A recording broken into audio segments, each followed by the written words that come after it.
Thank you for tuning in to the live show. You know what time it is. It is your boy Genesis. Yes, we are back with another episode. And it is currently 7:11 p.m. and today's date is the 19th of February 2025.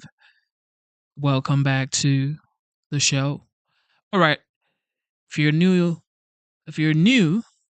double tap your screen, subscribe to the channel, be a part of the community. It is currently $4.99 to join the memberships. God bless you. All right, of course, the 47th President of the United States, President Trump, he delivers a remark at the uh, FII Institute's Priority Summit in Miami, Florida today. Actually, like a couple of minutes ago. So we're going to watch that and then we're going to talk about it. And I want to thank Mayor of Miami, Francis Suarez, for being here. Thank you very much, Francis, wherever you may be. Hi, Francis. And thank you for the endorsement when I ran. That was very appreciated. Along with the Mayor of Miami Beach, Stephen Miner. Stephen, thank you very much. Thank you. Thank you, Stephen. Thank you very much. And numerous American business leaders, some of the biggest business leaders actually anywhere in the world, and many distinguished guests from the Middle East, and in particular the Kingdom of Saudi Arabia, a special place with special leaders.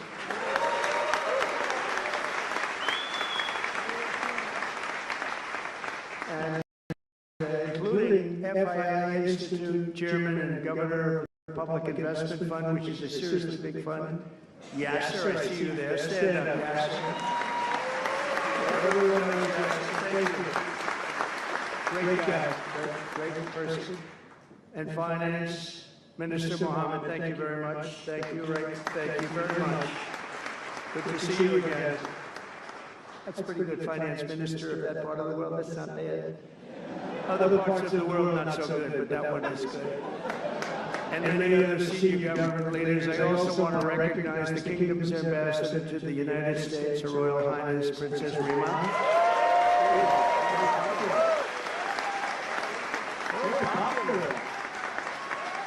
Wow, that's very nice.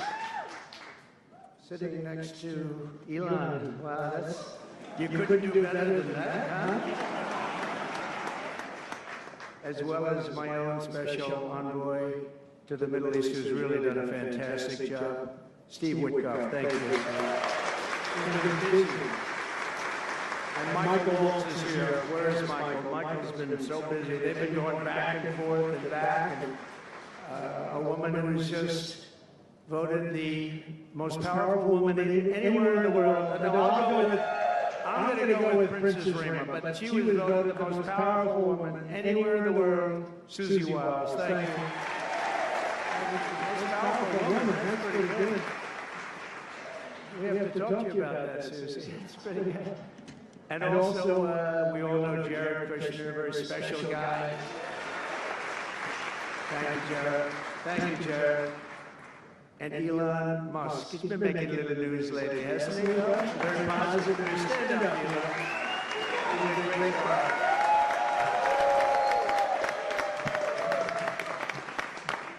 We did a little show last night. I heard they got very good ratings, too, by the way. We did. Hannity. Sean Hannity is fantastic. A fantastic man, a fantastic guy. And he did a show. And it was great being on the show with you last night. I come today with a simple message for business leaders from all across the nation and all around the world. If you want to build the future, push boundaries, unleash breakthroughs, transform industries, and make a fortune, because you want to make a fortune. Most of you have already made a fortune, I don't want to say it. There's no better place on earth than the current and future United States of America under a certain president named Donald J. Trump. I think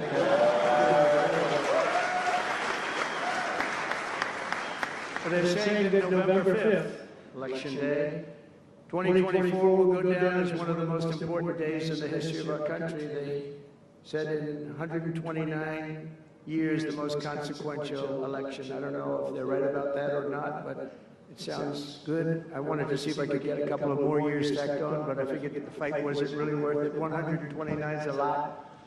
And as of January 20th, 2025, the dark days of high taxes, crushing regulations, rampant inflation, flagrant corruption, government weaponization, oh, I know about weaponization, and total incompetence will be gone forever.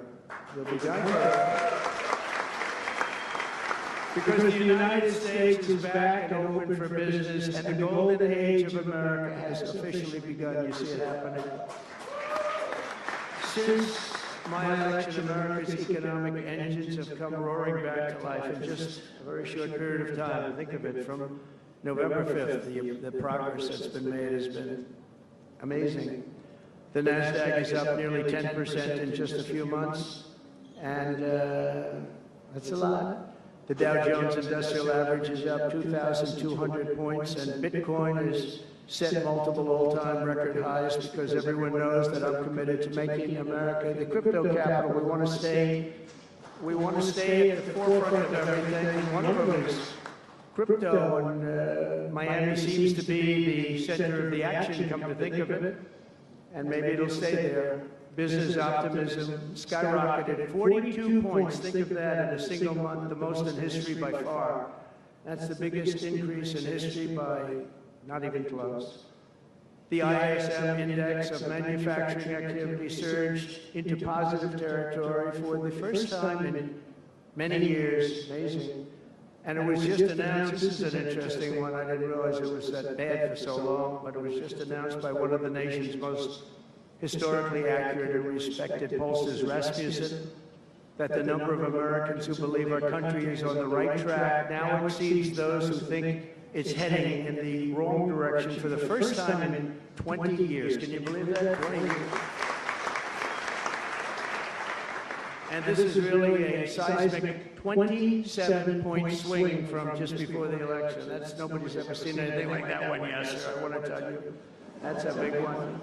The best and most successful business leaders on earth are now racing to invest in the United States. Since November, DeMac has announced plans to invest $40 billion in the U.S., creating at least 10,000 jobs. SoftBank has announced investments of between $100 and $200 billion, creating at least 100,000 American jobs. Oracle and OpenAI and SoftBank are now collectively committing $500 billion to keep the United States on the cutting edge of artificial intelligence, and so many more. I mean, so many companies that want to come to the White House and have a little news conference all the time. I said, why don't you just announce it? But they want to come, and I'll do that. I don't mind doing that. I say anytime they want to go 10 billion or more, I'm there. 10 billion or more. But on his recent visit to the White House, the Prime Minister of Japan announced he anticipates Japanese investment in the United States of well over $1 trillion, and we're working on an Alaska pipeline already, which is the closest point to Asia. And as you know, the ANWR, which we've started, Ronald Reagan couldn't get it approved. Nobody could get it approved for so many years. Couldn't get it approved. I got it approved. Actually, I got it approved twice. I got it approved and Biden ended it. That was a shocker, but we just got it approved again, and we're going to be, it's probably the largest deposit maybe anywhere in the world, just by itself. It's, they say, of similar size to Saudi Arabia, so we hope that's correct, but all of this is only happening because of the world-changing results of the 2024 election. We won the House, we won the Senate, the White House, and the Electoral College, and the popular vote in a landslide. We also won all 7 swing states, and all 50 states shifted in the Republican direction for the first time ever. So every state, every single state of the 50 states shifted Republican. It's never happened before. Either way, it's never happened. And 85% of counties voted for Trump. Think of that. So you have 2,600 counties versus 525. 2,600. Think of that. That's why when you look at the election map after it was all done, the certified map, the whole thing was red. 2,600 versus 500. It's a Big difference. Nobody's seen anything like it, actually. So as a result of this very historic victory, investors from all over the planet once again have confidence in America's future and respect for America's leaders. And it's about time we get a little respect. The last administration was the worst and most incompetent in the history of our country, but we are moving quickly to fix every single disaster Joe Biden created and make America stronger and more prosperous than ever before.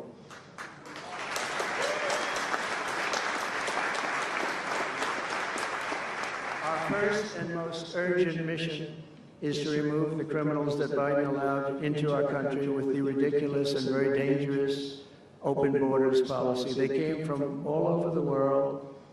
They came from prisons and jails. They came from mental institutions and insane asylums. They were gang members. They were drug lords. They came from all over, and they were allowed to come into our country.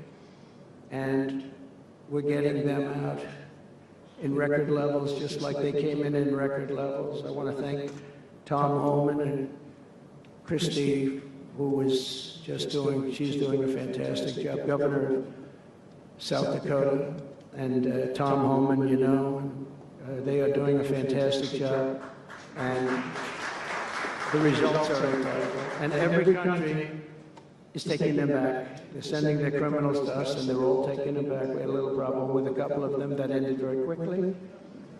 And some said, we don't really want MS-13 back in our country. But I said, congratulations, you're taking them back. And they took them back. And by the way, Europe and other places ought to start also doing that. They better start looking at immigration, because it's really hurting Europe very, very badly. And they better get smart, and they better get tough before it's too late. We're also working to end the highest inflation in our country's history, all caused because they played with our energy policy and wasted money on the Green New Scam and other things such as that. And they wasted monies at never seen before levels. If Joe Biden had simply held federal spending at the pre-pandemic levels we had in 2019, right now we would have virtually no inflation. We're trying to balance the budget immediately, and because of the tariff income, which is really, it's already turned out to be amazing, actually. It's really meant more for bringing countries and companies into our country, but it's, the numbers are rather staggering, because we're the big piggy bank that everybody wants to be, and they can play games and they can say, well, there'll be retribution and, you know, equal this and that, but they can't be equal. But we want to keep it so that we're the big piggy bank, and if we had years like we did the last 4 years, that wouldn't have lasted too long. We're not promising it, but, you know, all of these things could happen. We hope to balance our budget, so I don't want to promise it, because if I do and we come about $10 short, the fake news media back there would say, we have breaking news. He did not make it. He did not make it. But we'll get it done very soon. It might not be this year, but it could be this year. Actually, we have a chance of getting it even this year, which people would be shocked at, because they were talking about 10 years, 15 years, 20 years from now. When I took office last month, we inherited the consequences of inflation. That was more than 4 times what it was when I left 4 years ago. Think of that. I left, it was at 1.4%. And the annual government spending over $1.5 trillion more than projected in 2020 alone. $1.5 trillion. But under the Trump administration, all of that is changing faster and more dramatically than anyone ever thought possible. They didn't think it was possible to do what we've done in just a very short period of time. We've accomplished more in 4 weeks than most administrations accomplish in 4 years.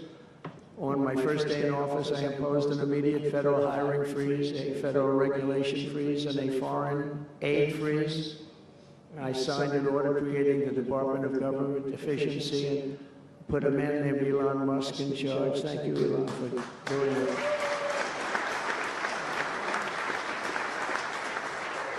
He's doing a great job.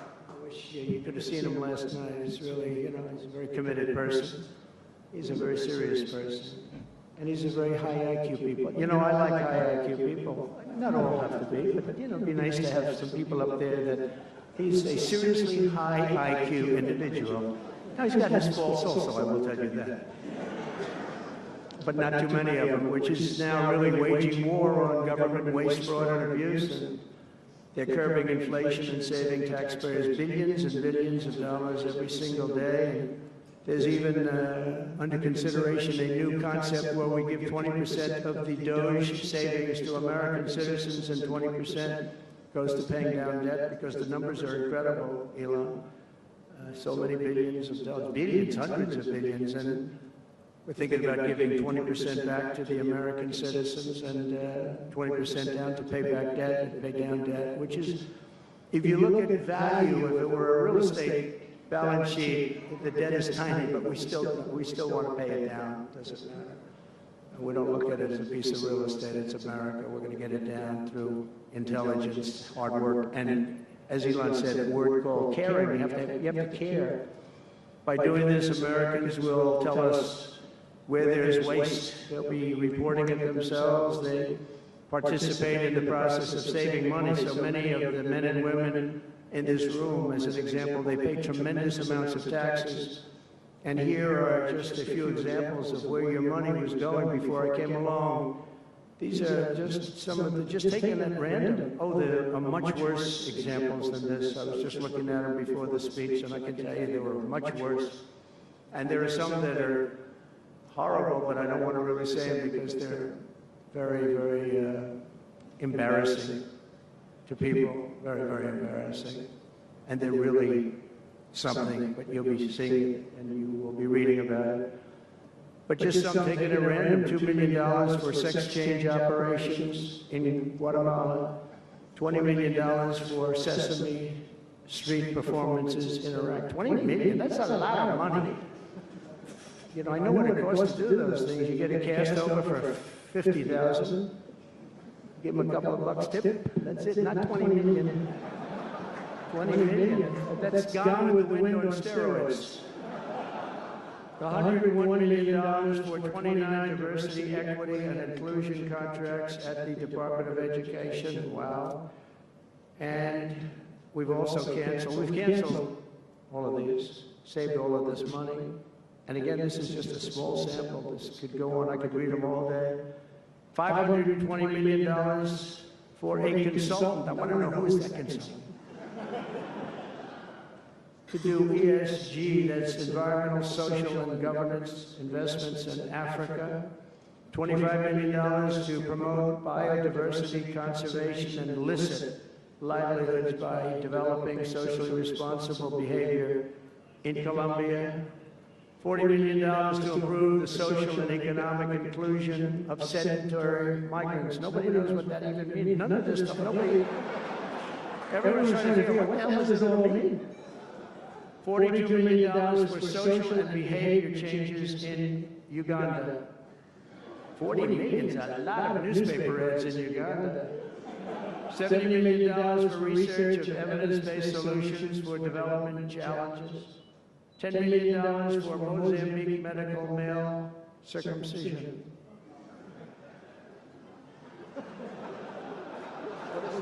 What does that mean? $2.3 million for strengthening independent voices in Cambodia. $14 million for improving public procurement in Serbia.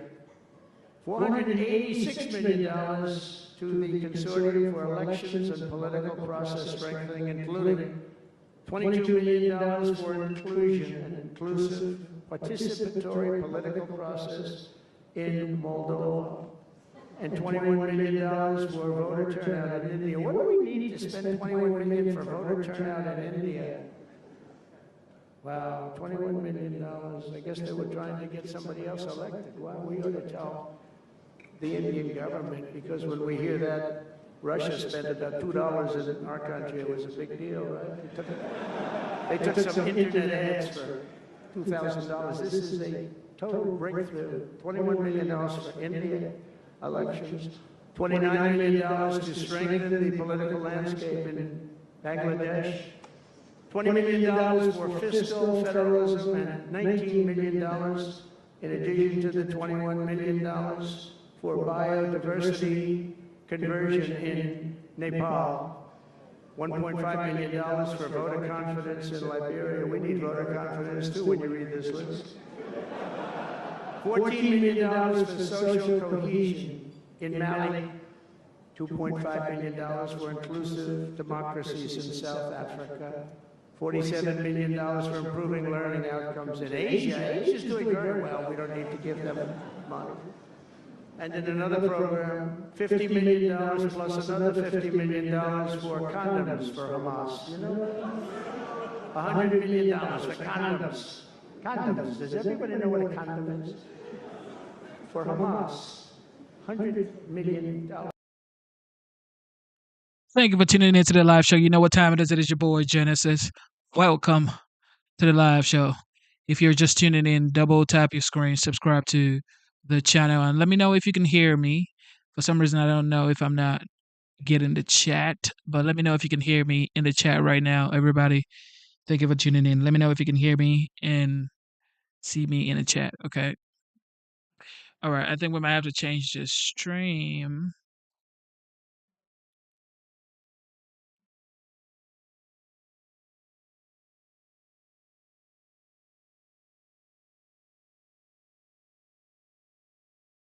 We're gonna change it right here.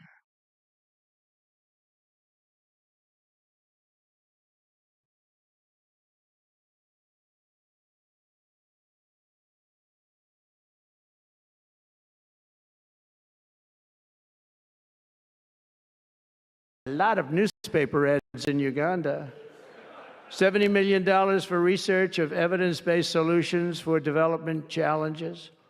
$10 million for Mozambique medical male circumcision. What does that mean? $2.3 million for strengthening independent voices in Cambodia. $14 million for improving public procurement in Serbia. $486 million to the Consortium for Elections and Political Process Strengthening, including $22 million for inclusive, participatory political process in Moldova, and $21 million for voter turnout in India. What do we need to spend $21 million for voter turnout in India? Wow, $21 million. I guess they were trying to get somebody else elected. Well, we ought to tell the Indian government, because when we hear that Russia spent about $2 in our country, it was a big deal, right? They took some internet ads for $2,000. This is a total breakthrough. $21 million for India elections, $29 million to strengthen the political landscape in Bangladesh, $20 million for fiscal federalism, and $19 million in addition to the $21 million for biodiversity conversion in Nepal. $1.5 million for voter confidence in Liberia. We need voter confidence too when you read this list. $14 million for social cohesion in Mali. $2.5 million for inclusive democracies in South Africa. $47 million for improving learning outcomes in Asia. Asia's doing very well. We don't need to give them money. And in another program, $50 million plus another $50 million for condoms for Hamas. You know about that? $100 million for condoms. Condoms. Does everybody know what a condom is? For Hamas, $100 million. And these are just some. I could read this list all day long. I just don't want to bore you. But these are just some, and not nearly as bad as others. And some are just, I just don't want to say them because they're too incendiary. We're also finding tremendous abuse, waste, and fraud in Social Security. Social Security is, what's happening there is going to be one of the great potential scandals in history. On the program, there are over 4.7 million Social Security numbers from people from 100 years old to 109. Think of that. Now, over 100, there aren't a lot of people that make it. Hopefully, most of the people in this room will make it, but historically, you don't have thousands and thousands of people. But listen to this, 3.6 million people are on Social Security rolls from the age of 110 years old to 119. Do you think there are really that many? Those people are seriously old. But it gets worse. 3.47 million people are on Social Security from the age of 120 years old to 129 years old. 3.9 million people are on the age of Social Security from 130 years old to 139 years old. Yeah, now, that's the wild. all-time record, I heard, is a woman who was 127 years old. That's the record. A woman from a certain country where they have actually people that live pretty long, actually.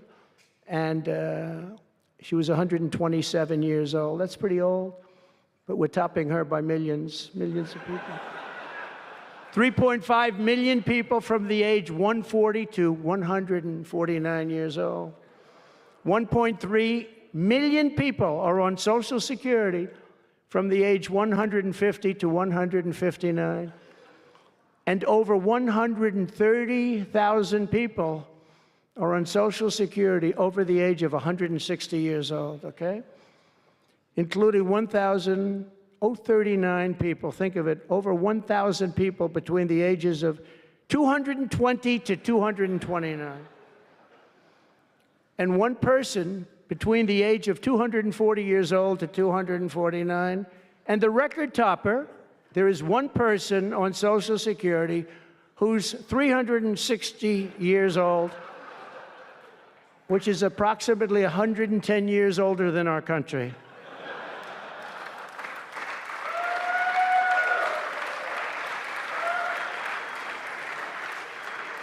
So what we're trying to find out, and what we will find out, is are people being paid from all of these, you know, somebody pocketing 10,000 here, 10,000 there, what's going on? So we'll find that out pretty easily because we have a lot of computer geniuses. I said to Elon, who are these people that are doing this, the Doge people? I said, who are they? Where do they come from? He said, well, number one, they love our country. Number two, they're really genius at computers. So nobody's going to fool them. When they go in, they see some bureaucrat that's scamming the country, and they try and talk about, you know, certain computer language. These people say, no, it doesn't work that way. These are people that have a natural ability as you know, brilliant computer people. It was very interesting when he told me that. I said, that's what you need today.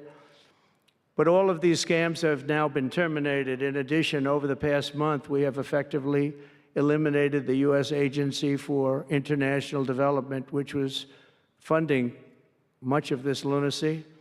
We virtually shut down the out-of-control CFPB, escorting radical left bureaucrats out of the building and locking the doors behind them.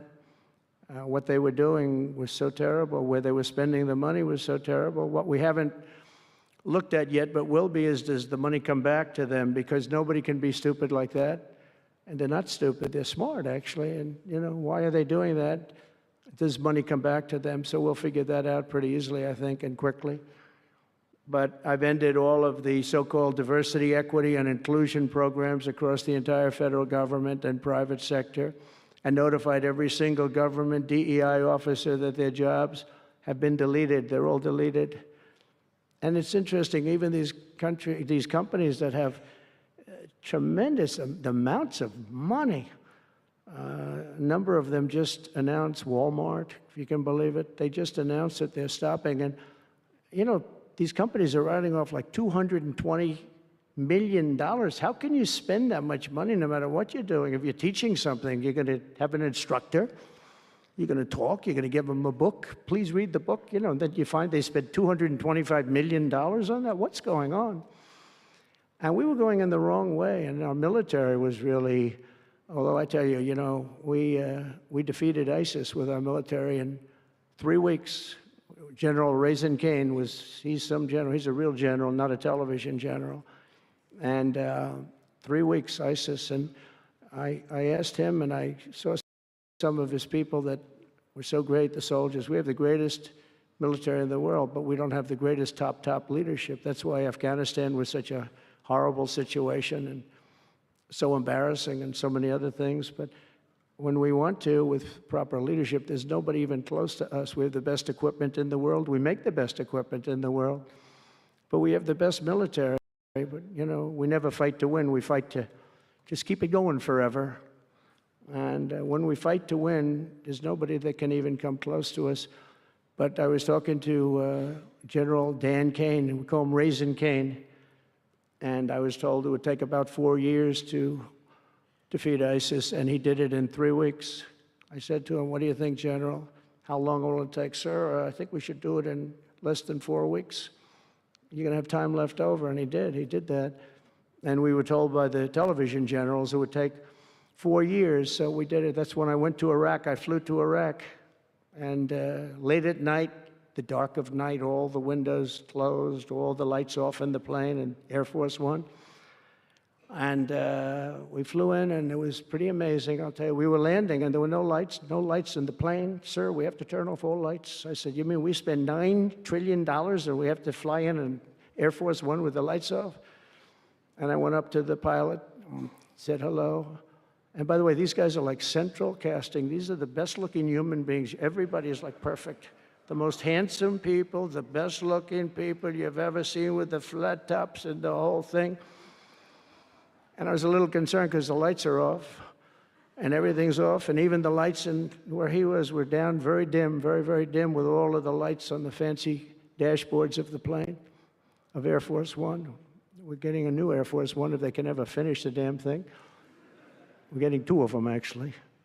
But we may have to go a different route because it's taken them a long time. We're going to get military that's going to start building. We're going to get people to start building properly again in our country because they don't build properly. This was Boeing. But we're up there, and I'm looking at these people. And again, I say, they look like Tom Cruise, but better.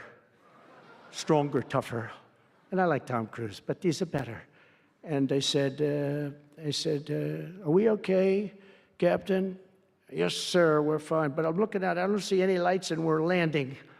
And I'm used to that. I like to sit with the pilots a lot and respect the pilots greatly. And we're up there, and we have the computer. I call it the computer voice, where it goes 1,900, 800. It's feet, your feet above ground. So that means you're very low. And I'm looking out, and my eyes are pretty good, and I don't see any lights. And the computer goes out, sounds like an intelligent individual. It goes 1,000. We're 1,000 feet up. It's a 10-story building. There's a big plane.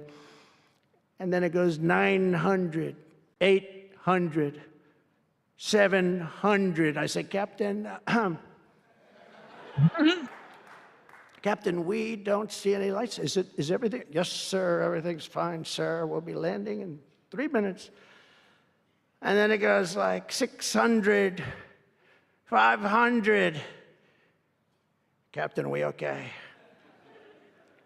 And then he goes 400, 300, 200. And I'm saying, "Man, there's nothing out there."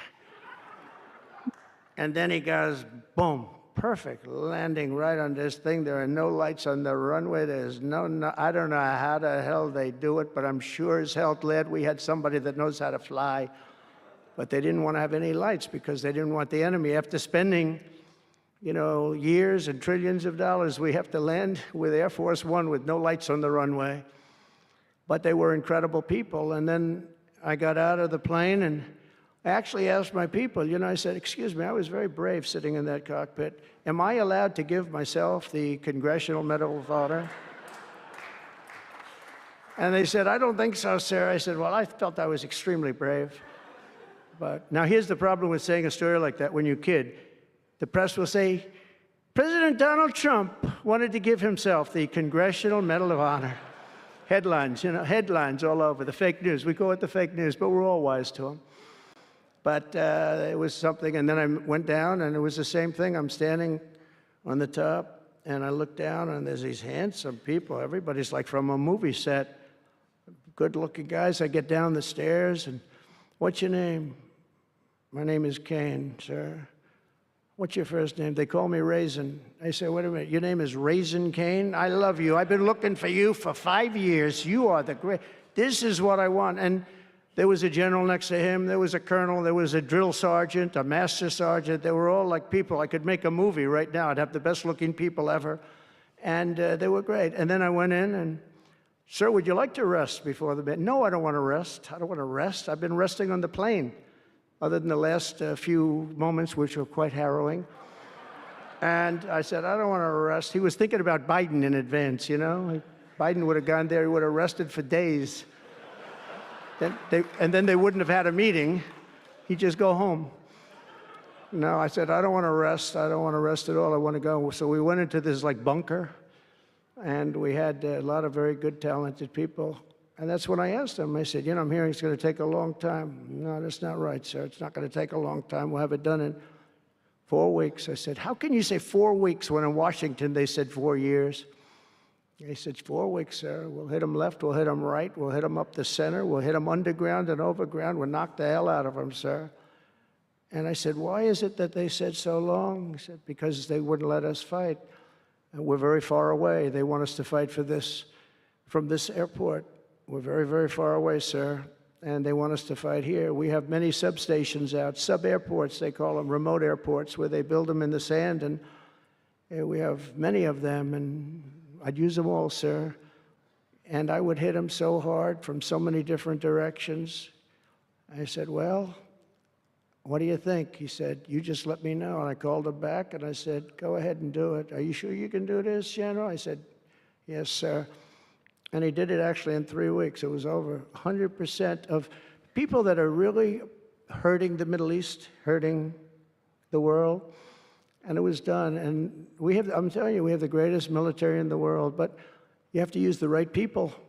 But there's nothing like what they were able to do in that case and in other cases, wherever I gave them something, it was done incredibly well and you know many of the instances because it's been well reported. But we've also required, and so we have a country that's a great country. It's a strong country, but it's a country that's just now gaining its respect back to the levels that it should have never lost.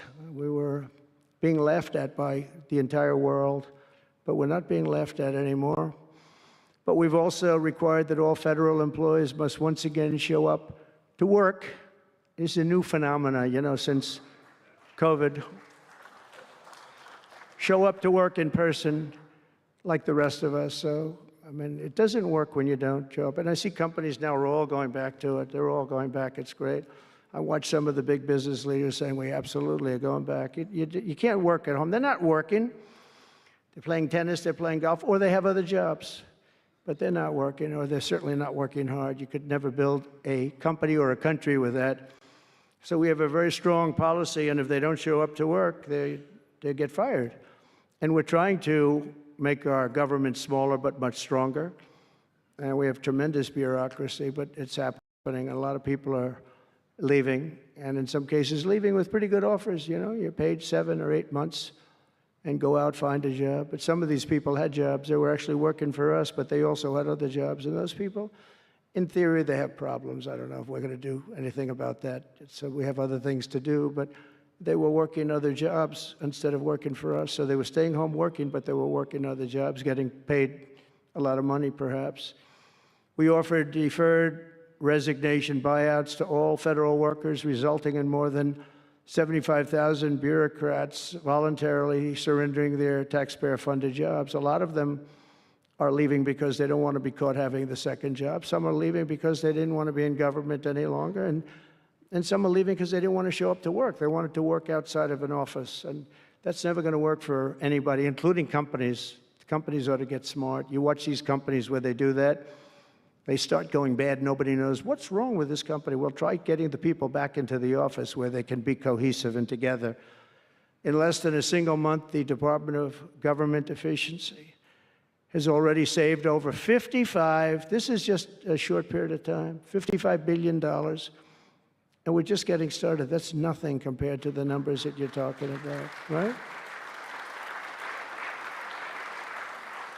We're ending trillions of dollars in waste, and it'll mean much lower inflation, lower interest rates, lower payments on mortgages, credit cards, car loans, and much higher stock markets. I think the stock market's going to be great. In other words, we will rapidly grow our economy by dramatically shrinking the federal government, and we have to do it. I'm also taking fast action to end the radical left's nation-wrecking crusade against oil and natural gas. Over the past 4 years, the Biden administration cut the number of new oil leases and gas leases by 95%. They slowed new pipeline. I mean, look at the Dakota Access, they wanted that one knocked out. The Keystone Pipeline, they wanted that one knocked out. They ended the Keystone. We got the Dakota Access done, but it wasn't easy after they tried to stop it.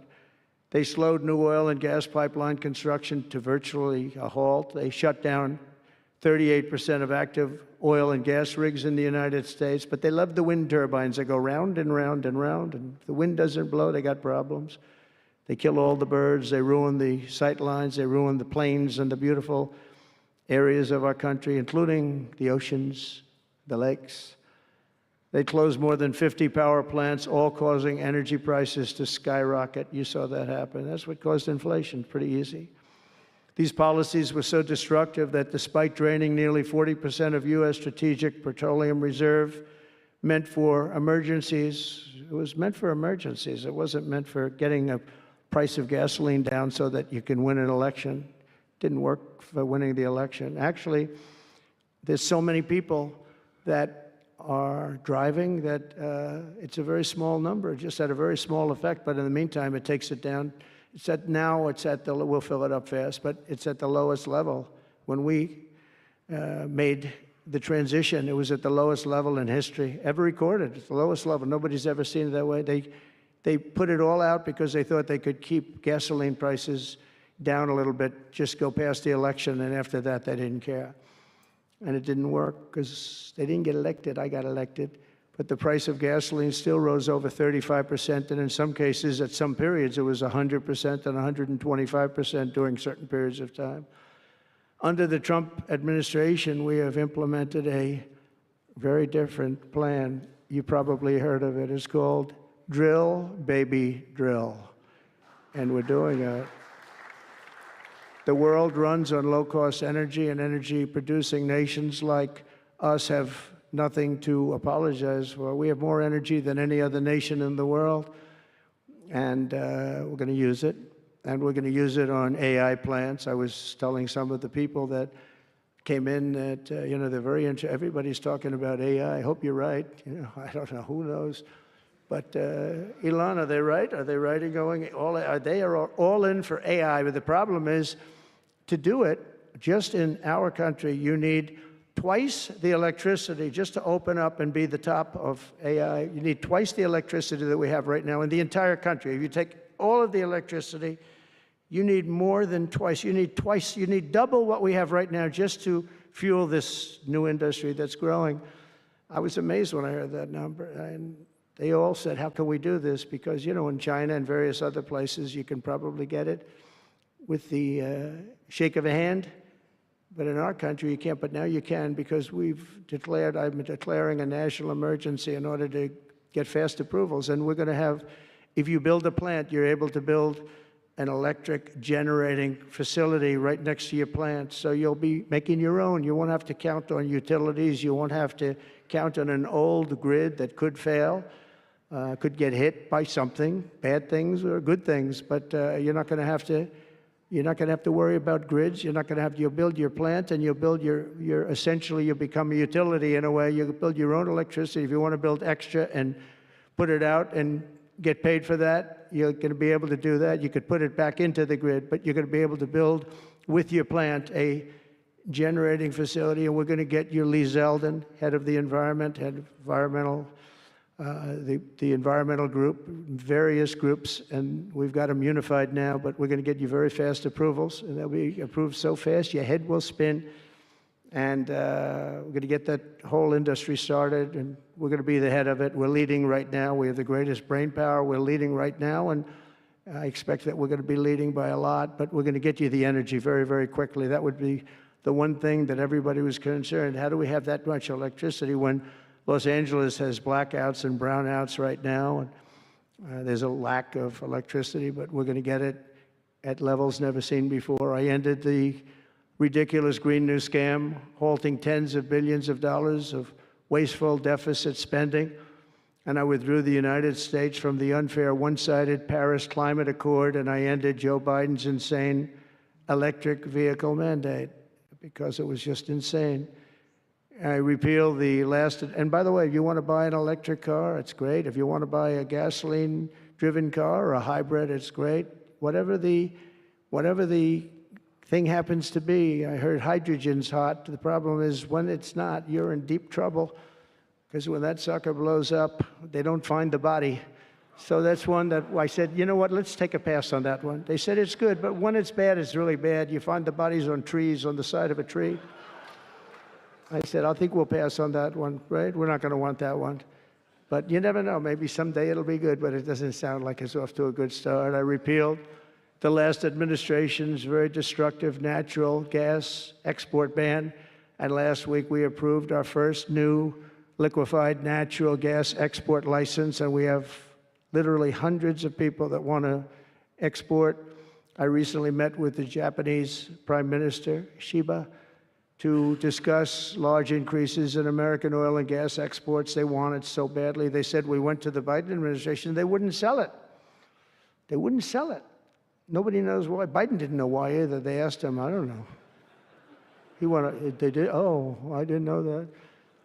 But we're going to sell it, and the new project in Alaska is going to feed all of Asia. We're going to take care of all of Asia. We have so much oil and gas, like very few people, like very few countries have, like really actually no country has. I also met with Prime Minister Modi of India, who wants to greatly expand India's purchase of American energy. And my administration has also launched the most aggressive deregulation program of any nation in history. Under my executive order, for every one new regulation added, 10 old regulations have to be eliminated.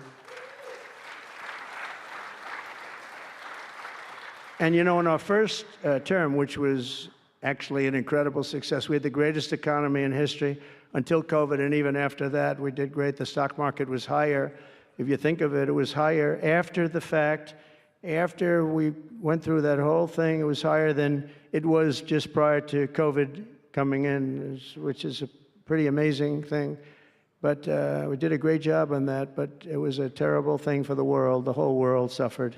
It suffered terribly, including China, including other countries. It was a terrible period of time. But despite that, we did well. But we had the greatest economy in the history of our country. And I think this time we're going to do even better. We were artificially hurt by COVID. We had to focus on that instead of focusing on, but just prior to COVID coming in, there's never been anything like what we did, what we achieved. And even after, we did very well, and especially considering what all of us had to do with COVID. Some nations were hit so badly, it's just unbelievable what happened to them. As part of our effort, I've signed executive orders to keep the United States at the forefront of artificial intelligence and to end Joe Biden's war on Bitcoin and crypto. We ended that war totally. That war is over. They were very hostile toward them until the very end, just because there's so many people on Bitcoin and crypto that just before the end, the SEC came out and they were being very nice. I was so nice to people because so many people were being indicted for no reason whatsoever. Very political group of people. That's all they did was they liked indicting people, but they were being indicted, and many of those indictments were dropped just before the election because they said, wait a minute, there's 100 million, 125 million people using this, and they didn't want to have, you know, all these people being voted against. But by the time they did that, it was too late. We had that vote entirely, I think. I think anybody smart that believed in that, and there were a lot of people believing it, anybody that was smart voted for Trump.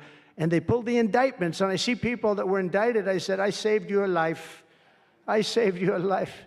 Because if they thought that, they actually thought that I was doing it, they said, why is Trump doing it? Is he doing it for political reasons? I don't do anything for political reasons. I do what's right. I want to be in the forefront of every industry. So I'll be working with the Republican Congress to pass the largest tax cuts in American history.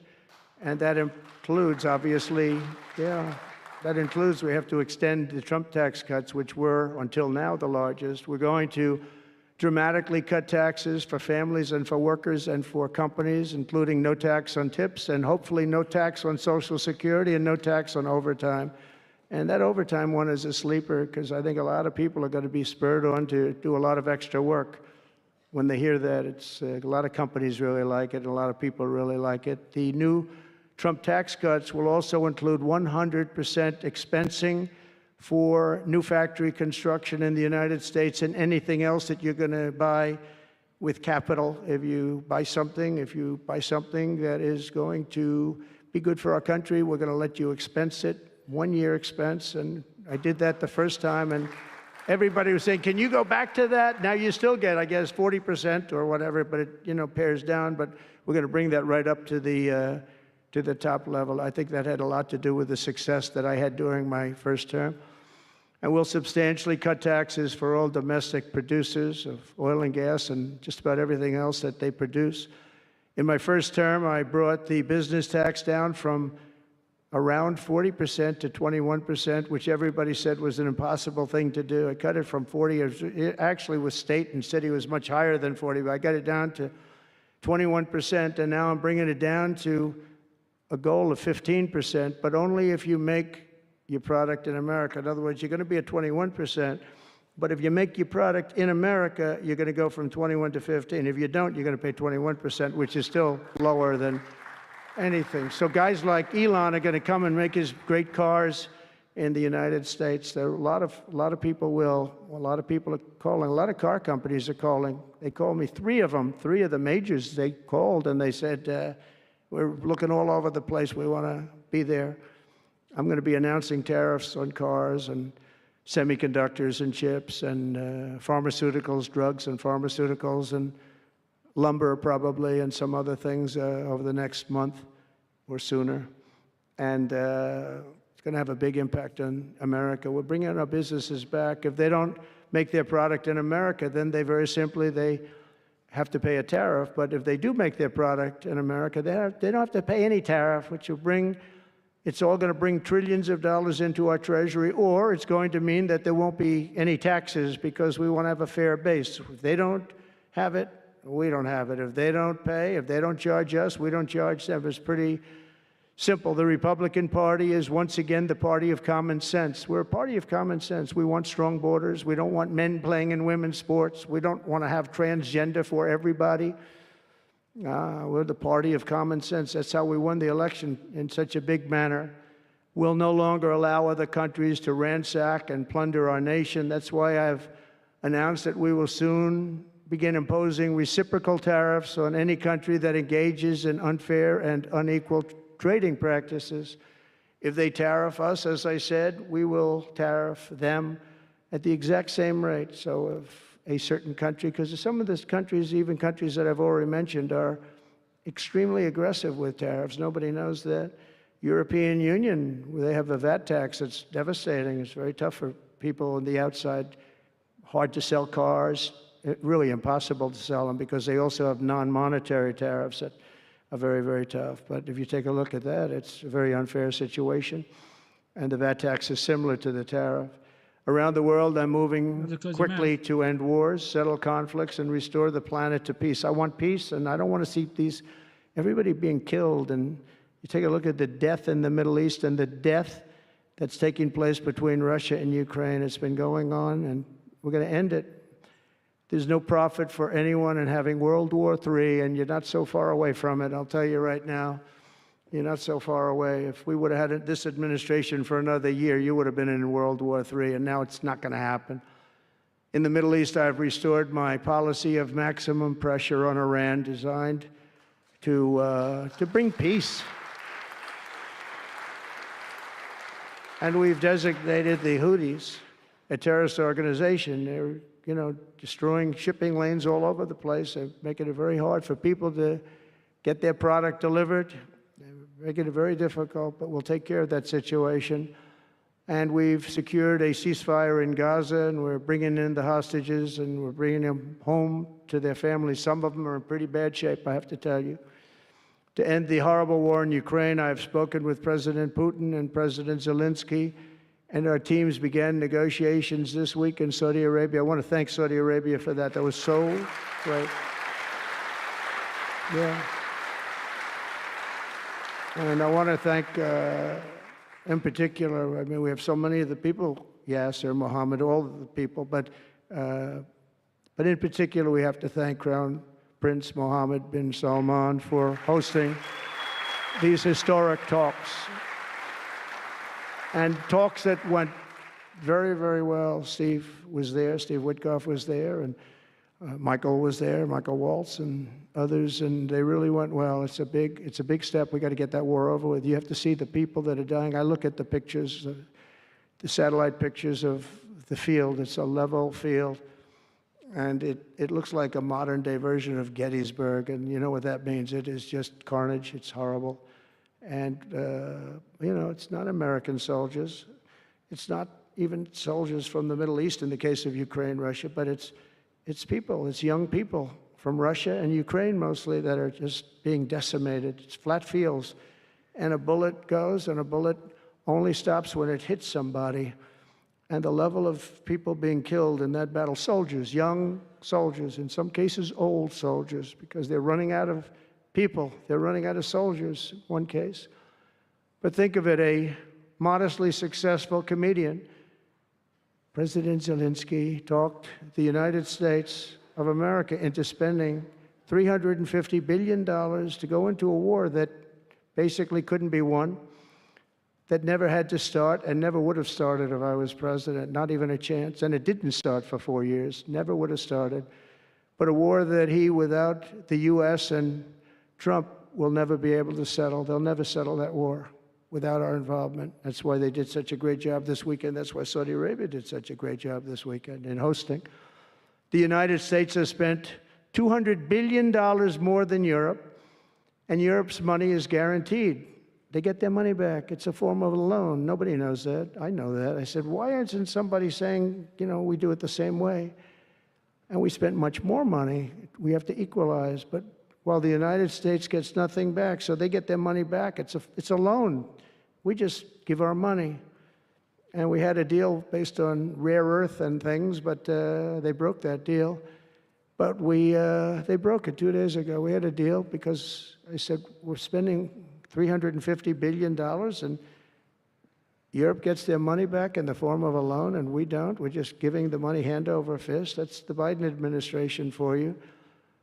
But they're no longer dealing with the same United States as they were dealing with a few months ago. Why didn't crooked Joe Biden demand equalization, and that this war is far more important to Europe than it is to us, and that there's a very big, beautiful ocean, a separation? This is, you know, we're helping Europe. We're trying to help Europe. On top of this, Zelensky admits that half of the money that we sent them is missing. They don't know where the money is. He said, well, we don't know where half of it is. That's great, wonderful. He refuses to have elections. It's low in the real Ukrainian polls. I mean, how can you be high with every city is being demolished? It's hard to be high. Somebody said, oh, no, his polls are good. Give me a break. Every city is being demolished. They look like a demolition site, every single one of them. And the only thing he was really good at was playing Joe Biden like a fiddle. He played him like a fiddle. That's an expression we use, Yasser, to say that he's pretty easy, pretty easy. A dictator without elections. Zelensky better move fast, or he's not going to have a country left. Got to move fast, because that war is going in the wrong direction. In the meantime, we're successfully negotiating an end to the war with Russia, something all admit that only Trump is going to be able to do in the Trump administration. We're going to be able to do it. I think Putin even admitted that. Biden never tried. Europe has failed to bring peace, and Zelensky probably wants to, maybe he wants to keep the gravy train going. I don't know what's the problem, but he hasn't been able. He's very upset that he wasn't invited. He could have come if he wanted to, but that he wasn't invited to Saudi Arabia. But he's been working for 3 years. There's never been even meetings or phone calls to stop this war. It's a horrible thing.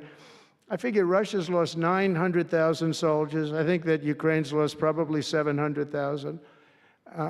And it's a terrible thing. You'll see bodies and body parts all over the field, all over. We see them very accurately through satellites.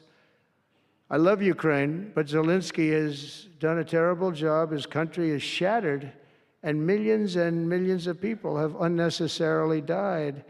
And you can't bring a war to an end if you don't talk to both sides. You got to talk. They haven't been talking for 3 years. So we hope to see a ceasefire soon and to reestablish stability in Europe and the Middle East. And thank you very much. And as I've said before, it's my hope that my greatest legacy will be as a peacemaker and a unifier. That would be a great legacy.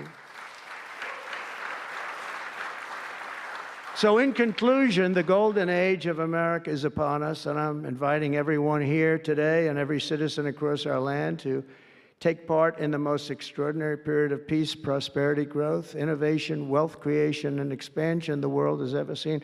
We're on our way. I mean, everyone's talking about us. 3 weeks. We're in there for a couple of days more than 3 weeks.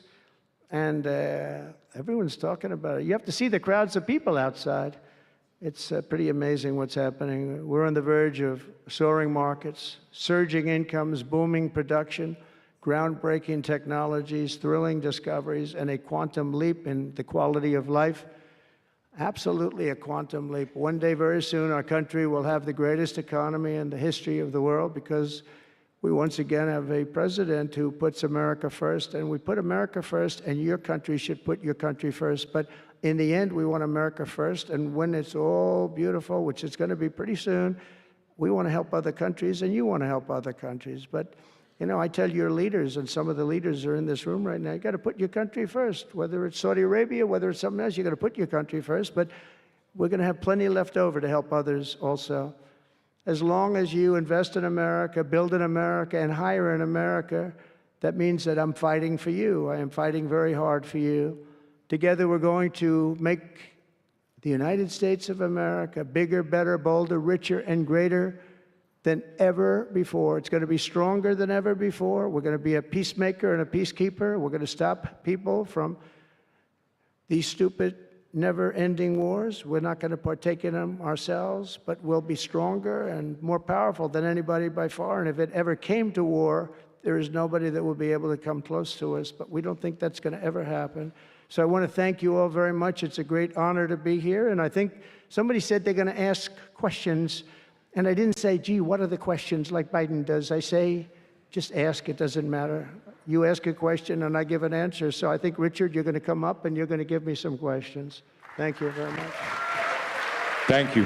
Thank you very much, Mr. President. Please, a round of applause for the President of the United States of America. Thank you.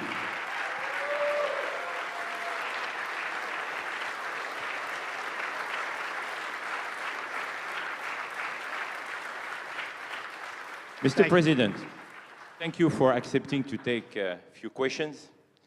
20 years ago, I don't know if you will remember, we were under the same roof in Orlando, and you were delivering an amazing speech in front of 3,000 sales reps, giving them the best advice to be successful. So what is the best piece of advice that you have ever received? Well, I think it was watching my father. You know, my father was a very hard worker, and he just worked hard. And he was very smart. He had good genetics. His brother was the longest-serving professor in the history of MIT, Dr. John Trump. And my father was every bit as smart. But my father had to work. He was older, and he put his brother through school. In fact, he once said, boy, I put him through so much school. He had 3 different degrees. And they asked him to stay on at MIT. But my father was the same ilk. And I noticed that my father was a happy man. And what he did is he worked. He just worked all the time. He worked. And he loved it. And really, I think the best piece of advice I got from that is you have to love what you do. And if you love what you do, you're going to have a happy life. If you don't, I mean, I see so many people, they're in businesses that they don't want to be in. They're in businesses that, you know, they're bored in or they're not good at. They don't have a natural ability at it. There is such a thing as natural ability, whether it's sports or acting or anything else. I mean, some people have an ability for something. Try and find that ability, but you have to love what you do. If you love what you do, you're going to be, at least you have a good chance at being successful. Mr. President, it's almost time for an early dinner. So if you are throwing a dinner party, and you can invite 3 fascinating guests, living or dead. Who would you bring? Well, they're all sitting right in the front row. Yasser, are you ready? Mohammed, are you ready? Steve Witkoff, and we have the most important person, at least until the World Cup is over, is here. Johnny, stand up. He gave the United States the World Cup. Johnny, thank you very much. I didn't know you were here. That's very good. He's the king of soccer. That's not bad. And you've done a fantastic job. You know, but it's very interesting.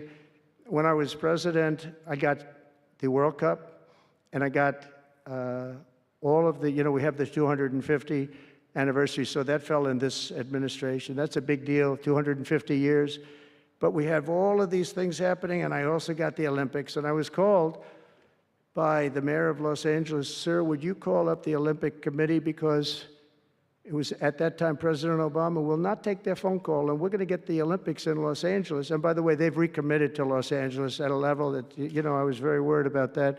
And they've, the opposite, somebody could have said, well, we're going to do it someplace else, until they have actually recommitted. They're going to make it bigger and better than ever. So I want to let you know that. But I had the Olympics. So I got the Olympics, I got the World Cup, and I said, and the 250, but that one I didn't get. But it was there, it was in this term. And I ran an election, and we did fantastic in 2016. We did much better, millions and millions, tens of millions, but millions and millions of votes better. And bad things happened, and I didn't get that one. And I said, when I originally signed the Olympics, I said, I won't be able to even be president. And I got the Olympics, because if I didn't, when I spoke with the people, the organizing committee and the people in different parts of the world, they asked me to do it because the president wouldn't do it. I was president-elect, and I gave them a talk. I couldn't get them off the phone. They were starving for love. And the bottom line, they gave us the Olympics. And I said, isn't it sad I won't be president? Then we had the election result, and now I'm president for the Olympics and for the World Cup. So I'm very happy about that, Johnny. Thank you very much. Thank you. I'll be there. I promise I'll be there. And by the way, Mr. President, backstage you have a gift from Johnny. He gave us the first ball with your name, which will be played for the World Cup in America. It's going to be great. Thank you, Johnny, very much. I doubt that any day you will take a sabbatical year, but if you could take a sabbatical year, Mr. President, what unconventional thing would you do? What was the word? Sabbatical. You don't work for 1 year. I thought you said Sabbath. It's a big difference. It's almost the opposite when you think about it, right? I think what I do is, look, what I'm doing now is the most exciting job in the world. It's a hard job, not an easy job. It's a nasty job. It could be a lot easier with, I think that the news media has to straighten themselves out, because people are getting it. They're losing tremendous popularity, and they've lost their prestige, and they've lost their credibility.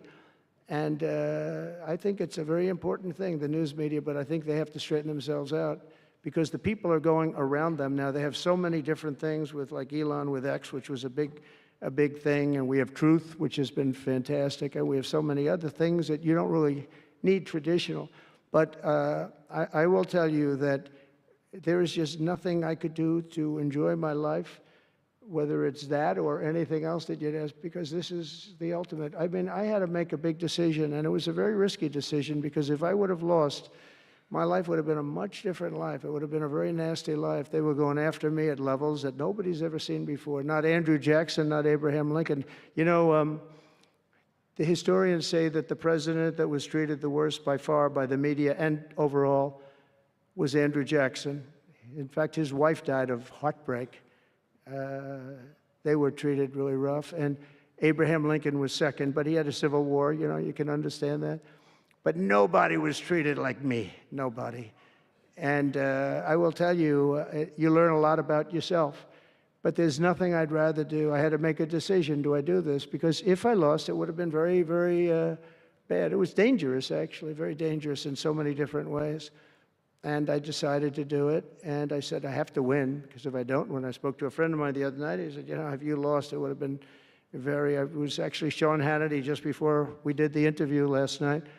He said, boy, if you would have lost, you would have had a tough life. You would have had a very tough life. So there was a certain amount of courage involved in this decision to run, and it's a great honor to win by this much, to win all 7 swing states, the popular vote. Popular vote doesn't get won that much by Republicans for whatever reason. I think that's changing because, again, we're the party of common sense, and they're the party of some real bad things. And I think they'll change. I think they have to change.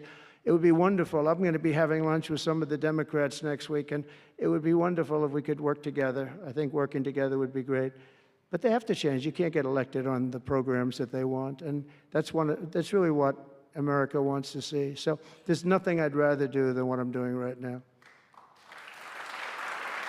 When we started this conference, Mr. President, when we started this conference, Yasser and I, His Royal Highness the Crown Prince told us, I want that to be the place where people will come to understand where to invest in terms of geographies and sector. So what is the best investment you have made in your personal growth, Mr. President? Well, I was involved in real estate from, most of my life, and was, guys like Witkoff will tell you I was really good at it, and I was successful at it, very successful at it. I've been involved in things prior to being president, but during the last 4 years, I followed sort of the trends, and I've made a lot of money with following some of these trends. And, it's, again, it's something that you do. I really believe that some people have instinct. I think I've always had an instinct for making money. I make money. And I went into show business. I had one of the most successful shows on television. I wrote books, and they were all bestsellers. Virtually every book was a big bestseller, some really big bestsellers. And so I don't know, it's whatever I do, I just want to make it successful. It's very important to me. There are many ways to make money. You can be in many different fields. And a lot of them is being in the right country. If you're in a certain country, our country is actually getting very bad, a very dangerous place, actually. Bad things were happening. But if you're in a certain country, you have a chance to do well. And no matter how good you are, if you were born into the wrong country, you're not going to make money. Now, you can do other things. You can attain power, I guess. Maybe it's the wrong kind of power, but it's power. But being in the right country, where you have the right incentives and, entrepreneurship, et cetera, and America has always been sort of at the top, or one of the top, but always pretty much at the top. But it was losing that position, and I think losing it rapidly. This last administration, look, I don't want to be, I wish I could say, I wouldn't have run. If I thought Biden was doing a good job, if I thought they were, I wouldn't have run. Because as I said, it was very dangerous to run in a lot of ways. In fact, my ear will show that when you look at it closely. My ear, I have that throbbing feeling every once in a while, but it was dangerous in a lot of different ways. But he was so bad that I had no choice but to do it. If I thought he was doing a great job, I wouldn't have run, and I would be very happy. I actually wanted him to do a good job. I was saying, do this, do that. I'm telling them, do things. They should have done what I said. And but I would have been very happy not to have run, and frankly, to have seen somebody do a good job. But our country was going to hell, and I really sort of had to run. If you were a historical ruler, would you prefer to rule during war or peace?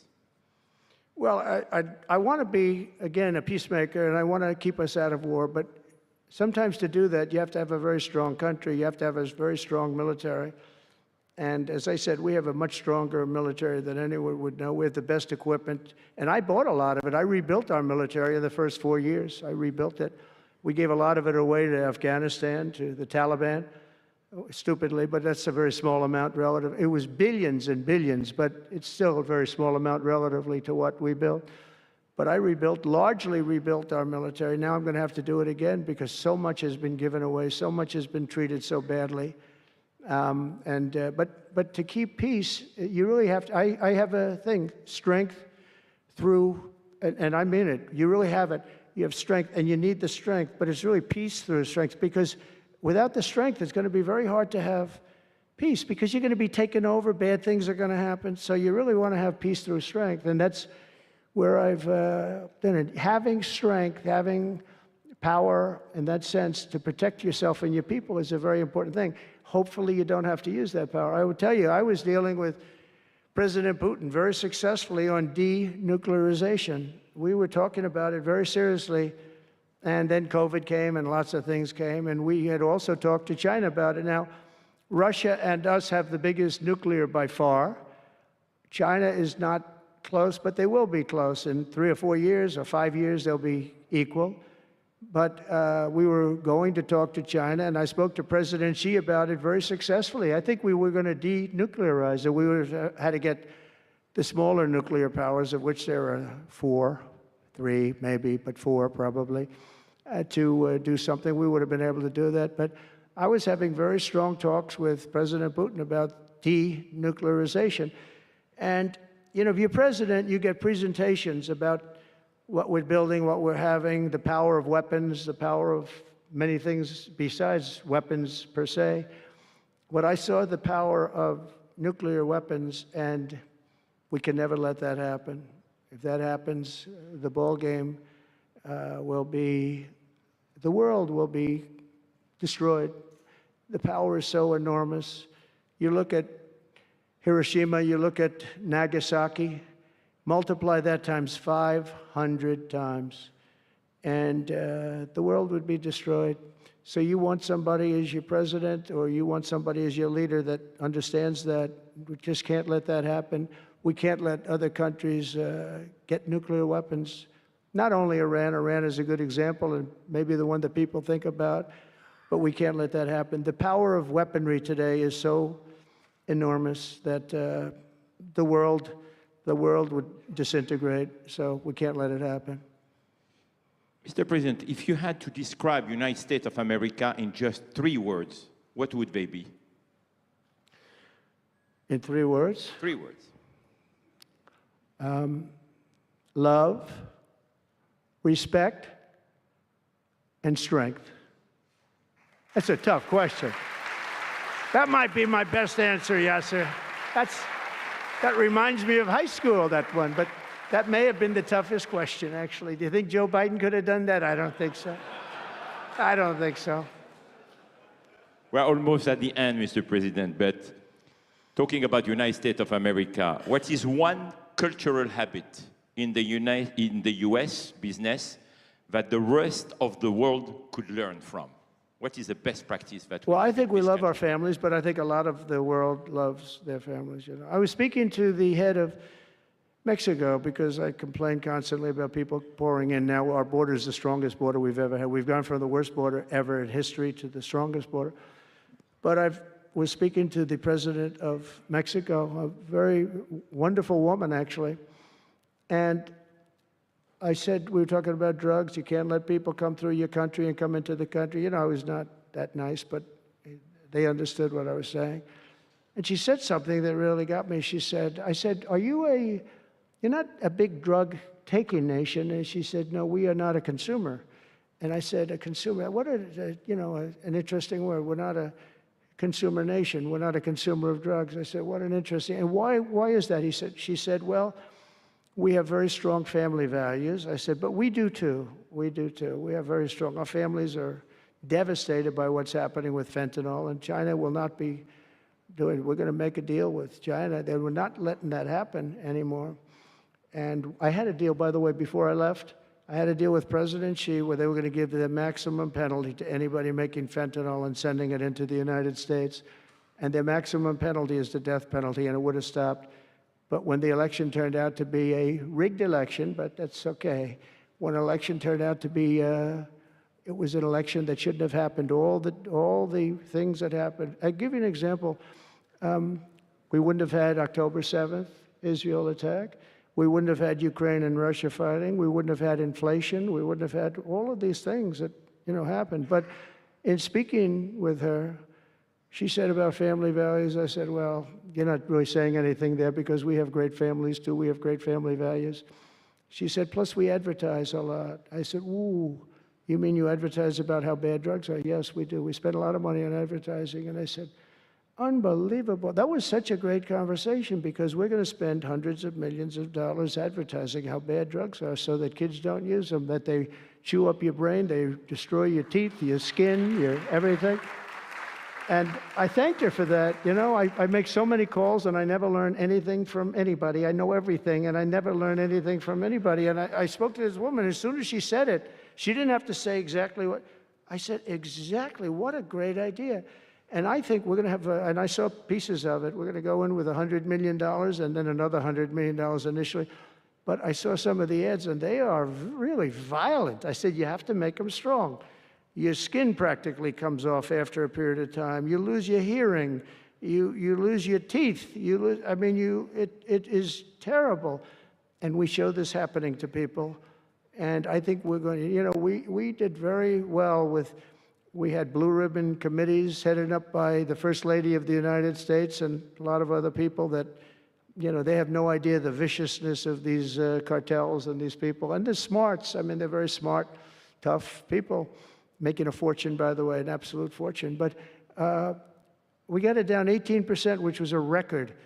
But 18% is not great when you think about it. I think we could get it down 50 or 55 or maybe even 60% with advertising. So she really gave me something. I was going to call her and tell her that she did, but now I don't have to call her because she's going to be seeing this right now. So to the President of Mexico, thank you very much. I appreciate it. But we're going to do a great advertising campaign saying how bad it is, how drugs are so bad for you. My last question, Mr. President. You have mentioned briefly in your speech about the legacy. What would you like your legacy to be, if you can tell us more about it? That I came into a country that was great, but is in trouble. And I made America great again, and I got it out of trouble, and people respect America now, and we were a country of peace, and we brought peace to the rest of the world. Thank you. Thank you very much, Mr. President. Thank you very much, everybody. Thank you. Keep in mind, this man is 78 years old, and he's still very much active. Probably the most hardworking president we've ever had in the United States. With that being said, how are you guys doing tonight? How are you doing? So, of course, this lady in New York, the governor, Kathy, she responded to Trump, and she's attempting to say that the attempt to kill the congestion crisis in New York will not take place. Okay, so she still wants to keep on the congestion price in New York. Everybody's like trying to leave New York anyway. Same thing with California. However, she's here trying to say that the congestion prices will not go anywhere because the President of the United States, Donald Trump, said that the congestion pricings are dead. And it's like, she said, nope, it's not. So here's a press conference where she actually had something to say.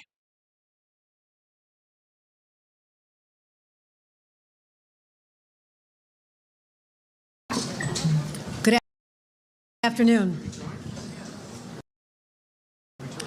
I'm Chairman and CEO of the MTA and my counsel, Brian Mahana. At 1:01 p.m. today, the U.S. Department of Transportation emailed us a letter from Secretary Duffy announcing their attempt to end the congestion pricing program in the state of New York. At 1:58 p.m., President Donald Trump tweeted, "Long live the king." I'm here to say New York hasn't labored under a king in over 250 years. And we sure as hell are not going to start now. The streets of this city where battles were fought, we stood up to a king, and we won then. And we will, in case you don't know, New Yorkers, we're in a fight. We do not back down, not now, not ever. All right, here we go. Because who are we fighting for here? We're fighting for our residents, our commuters, our riders, our drivers, our emergency personnel. Life has gotten better for even those who have asthma, people with illness. That's who we're fighting for. And the 6 million people who use the MTA to get to their jobs and their lives and their doctor appointment, nurses, doctors, EMTs, all the people we need to get to their jobs in a reliable way, they're now going to be affected. So I also have to raise a question. As I look at the pretext for this rejection, and we have a lot of legal reasons why we know we're going to be victorious, but they actually cited the will of New Jersey. New Jersey didn't want this. Ignoring the will, the people who live here, they're elected leaders in Albany, and all of a sudden, the Trump administration is citing, well, New Jersey wasn't happy, okay? I will talk about that later. But here's what I want to also say. I don't care if you love congestion pricing or hate it. This is an attack on our sovereign identity, our independence from Washington. And this is, we are a nation of states. This is what we fought for.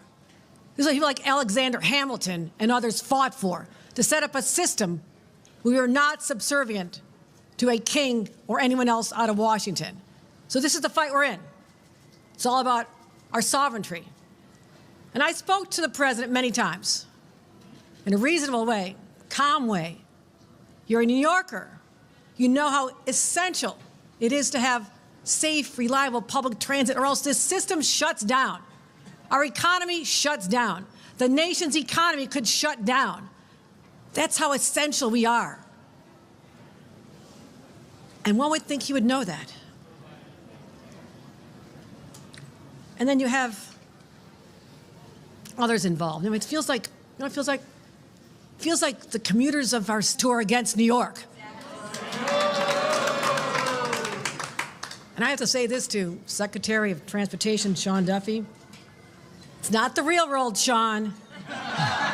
It's real life for New Yorkers, and don't you forget that. So, we're in fight mode. Within seconds of us getting this notification, our MTA was prepared. We knew this could come. Filed a lawsuit within minutes. I'm very confident we'll be successful. And I also want to say, the cameras are staying on. We are keeping the cameras on.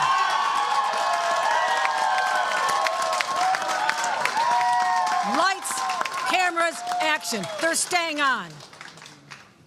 Last thing I'll say, if in some world that they are successful, the next time you're stuck in traffic, the next time your train is delayed, the next time you're in a flooded station because infrastructure repairs were not made, I want you to think of this. Think about this. Next time you're stuck in traffic. Please. Man, please. Okay? We know where the blame goes. Okay? We have my top 10 reasons why congestion pricing is working. But as someone who's worked so hard, I want to let Jana Lieber tell you why we believe this program is working and why it's essential. Then we haven't taken any questions, and my counsel can explain our legal strategy as well. Thank you very much.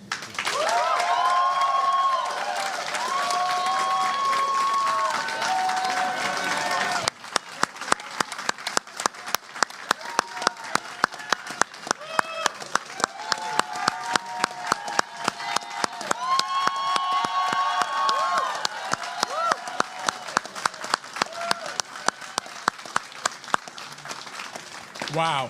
Thank you, Governor Hochul. Thank you for your leadership on this issue. Simple situation. New York ain't going back. We tried gridlock for 60 years. It didn't work. It cost our economy billions. But you know what's helping our economy? What's making New York a better place? Congestion pricing. So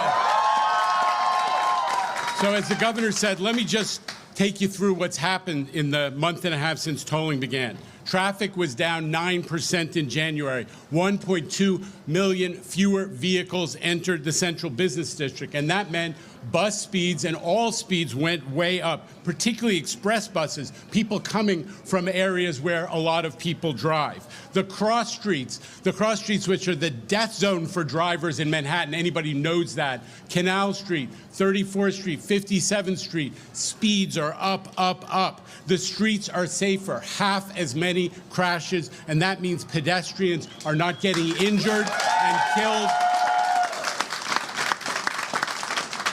But this is a governor who talks to me about the economy.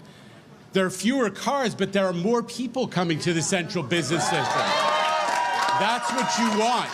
That's what you want. And the central business district areas have had a surge in pedestrian traffic, office workers, tourists, shoppers, that far outpaces the rest of the city and the rest of Manhattan. And small thing, we heard a lot of people, oh, no one's going to come here for dinner. Restaurant reservations up 7% since congestion pricing, far outpacing the other cities on the East Coast. Broadway is humming. Gross is up 25%. Audience attendance up 20%. Yellow cabs were Thank you for tuning into the live show. You know what time it is. It is your boy, Genesis. Okay, so like if you think about it, the congestion pricing and asking the people of New York to pay to drive in congested zones, I don't think it's nice. Okay, you're supposed to cater for the people that you have, in your city. You should not make life harder for them. New York is already expensive. Okay, when I heard about the congestion pricing last year, okay, I think something around, I think it should be around fall last year when I heard about it. Like, this is total BS because, you already know in New York, everything is so high. And now, a lot of people don't even, most of the people that I know in New York, when I was in New York, when I schooled in New York, most of my people actually had cars. So it was hard to find parking space. It was hard to just live life comfortable in New York with a car. Really, this is just the facts. Okay. I do not like driving in New York. However, I do drive in New York, but I do not like driving in New York. So now you got to pay to drive in New York.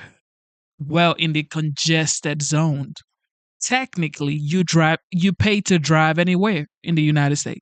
Okay. You pay to drive anywhere in the United States.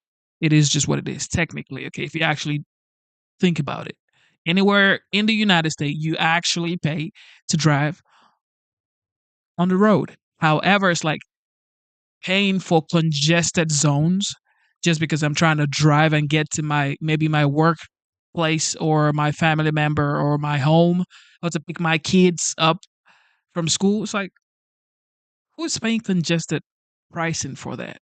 So I do not support that in New York. But New York and California, they have just different way of living, man, different way of life.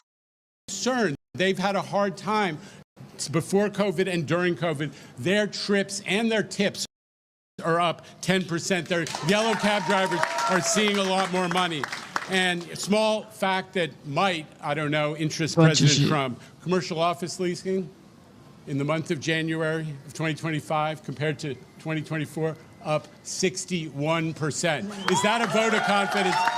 People want to be in New York. People want to come to New York, and they're signing leases. New Yorkers are seeing the difference. As the governor alluded to, there was one poll, major poll done, and it found that 6 out of 10 voters say President Trump should allow us to keep congestion pricing. And interestingly, 7 out of 10 drivers, the people who regularly drive to Manhattan, are saying this is good, this is a good deal, and they are saying keep congestion pricing. So it's mystifying that after 4 years of environmental study, a 4,000-page environmental review, that the US DOT would seek to reverse course. So we're doing, I just want to reinforce what the governor said. We're doing exactly what the federal government asked of New York and everybody. We are doing a thoughtful local solution. I thought the Republican Party was in favor of local control. I thought the Republican Party was in favor of local control. And so, as you said, Real World New York, a new episode, tells you at our density, 9 times Phoenix or Houston, one of those Sunbelt cities, we don't have enough room to have everybody come to our streets in a car. We just don't have enough room. So, as the governor said, I think it's high time Doge, the Department of Government Efficiency, actually visits these guys and go figure out what's going on. Yeah, they need to go figure out how New York is spending their money. They've spent billions of dollars on illegal migration, housing, and all that stuff. On illegal migration, y'all, on hotels and stuff like that. I heard about vouchers and food cards and stuff like that. You know what I mean? Like for illegal migrants. Billions of dollars. And now they're talking about congestion pricing for New Yorkers who actually work hard and pay taxes, strive every day to feed their family, to pay their bills. within moments of receiving that letter, we responded with a lawsuit which says, number one, we're seeking a declaratory judgment that this is not proper, and number two, we're not turning off the tolls until there's a court.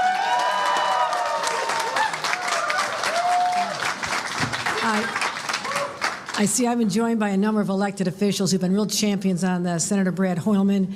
We have our council member who's here. Gail Brewer is here. Keith Powers is here. Anybody else? Thank you. Thank you for standing with us. I have my counsel here, Brian Mahana. If anybody has any questions about our legal strategy, would you like to address that or just wait this? Okay. All right, we're fired up, ready to go. What do you got? We'll take a couple of questions. Allie Bauman back there in the blue, CBS 2. Allie. Governor Hochul, I wonder if you think that it's a coincidence this letter came on the same day that Mayor Adams was in court over the DOJ trying to remove the case against him, or if you think the Trump administration is trying to send a message in sending this letter today. I have no clue. All right, there's Bernadette Hogan. This is something that I've noticed. If you think about it, the city of Chicago, the city of Los Angeles, the city of New York, it's like they have the same thing in common. Democrats run the cities and the states. But the people are complaining that their city is going literally down the drain. And they're begging their elected officials, like, please do something about it. If you go to Chicago, the mayor of Chicago is going through life right now. Everybody's like, yo, please do something. And it's like, no, we're going to stop Tom Homan from coming in here. We're going to tell the illegal migrant what to do. AOC is already telling illegal migrants what to do anyway. But it's like Chicago, New York, Los Angeles, these places is like, they don't want Trump to actually do what he's supposed to do. They don't want the people to win. It's like, let the people win, yo. Let the people win. Can you try that? Well, Pam Bundy is here. Okay, Tulsi Gabbard is here. Pete Exet is here. Tom Homan for sure. And I believe like the team, the Avengers, because I call them the Avengers, I feel like they're going to do a great job. And Chicago, the city of New York, and Los Angeles, they're going to actually get those cities. Well, I'm in Georgia anyway, so I have nothing to do with those states. Right down in front row, New York 1. See if we can get a mic. Where's Ray? Got a microphone for you. Okay. Governor, you canceled a meeting with Donald Trump last week. Do you regret doing that, where you could have maybe struck a deal with him? And would you still be willing to strike a deal with him now if he agrees to give the $13 billion or whatever it would be if congestion pricing is turned off?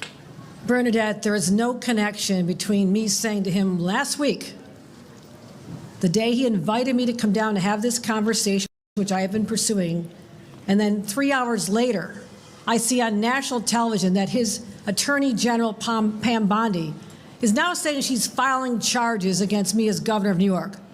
I called up the president and said, I'm not coming down tomorrow. I don't know what your plan is. You're going to slap handcuffs on my goddamn hands? So I'm not coming down, but I will be back later in the week, which would be this week, when our national governors gather. And he said, that's fine, we'll get together and we'll talk. That's why I know it has no bearing, despite the premise behind the question. All right, hey, no, we got to move on. We got to move on, Bernadette. Mara Gay here from the New York Times. I'm not Mara. going to stand here and make deals. There's one person who wants to talk to me. I'll see him in Washington.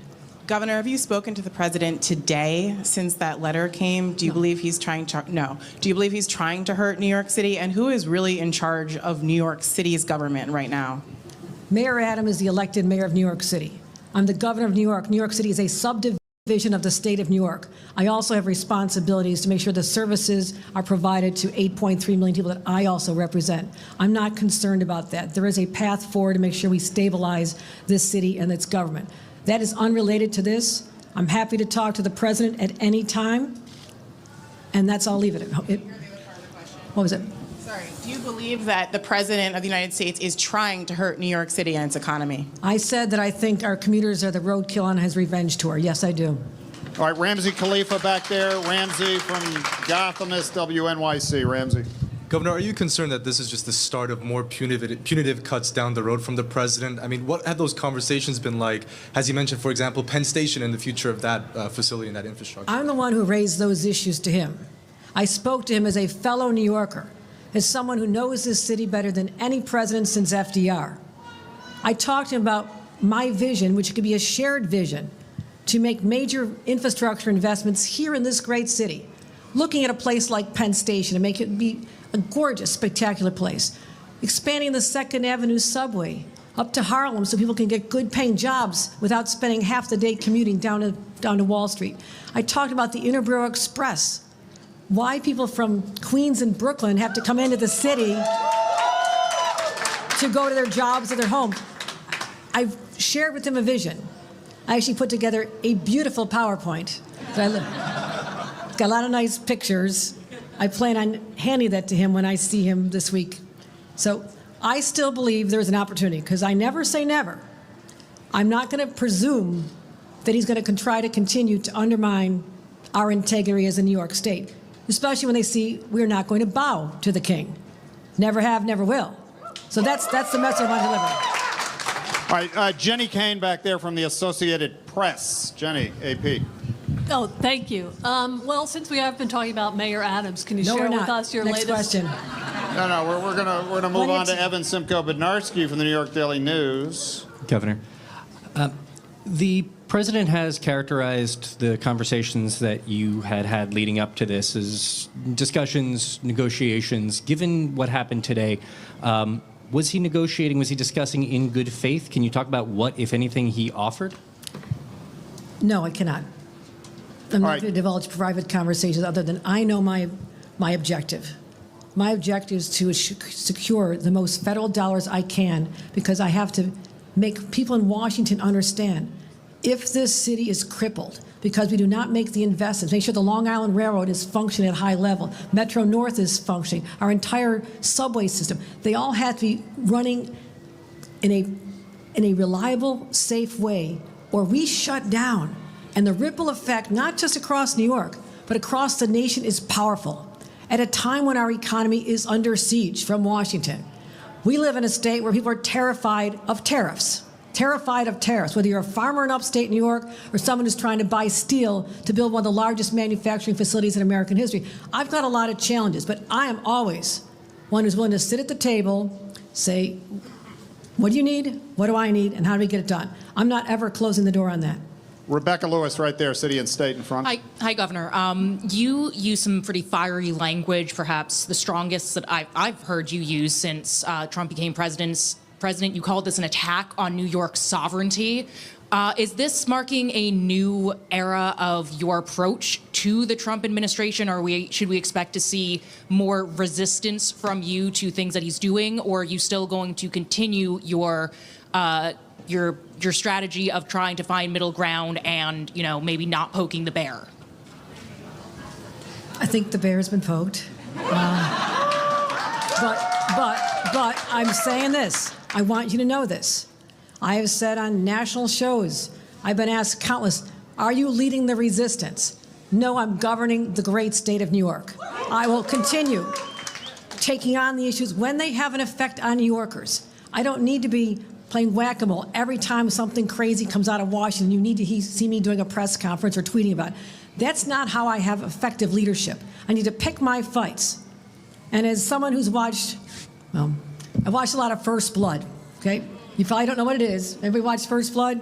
Someone draws First Blood, you respond. I didn't draw First Blood, okay? There's a response that's required when someone comes after you. Someone just came after my state, and now I have to step up on this issue. If there's another area we can have collaboration, cooperation, serve our mutual constituents, because he does represent New York at the federal level, I'm up for that. I'm willing to sit down and work hard to do that. So I'm not trying to put myself in cast a different lens about me. I'm just saying you went too far because you came after New Yorkers. You came after New Yorkers. All right, time for a couple more. Back in the mezzanine. No, they just came after your congestion pricing. The New Yorkers. Hi, Governor. You said that the cameras are staying on. Does that mean until a federal judge tells you to turn them off? And what happens in court? How long are we going to have this battle in court? Do you predict, realistically, what are the next steps for New Yorkers who drive in, who take the subway, all of those things? I'm going to let my counsel give you some insight into the legal process. Brian Mahana.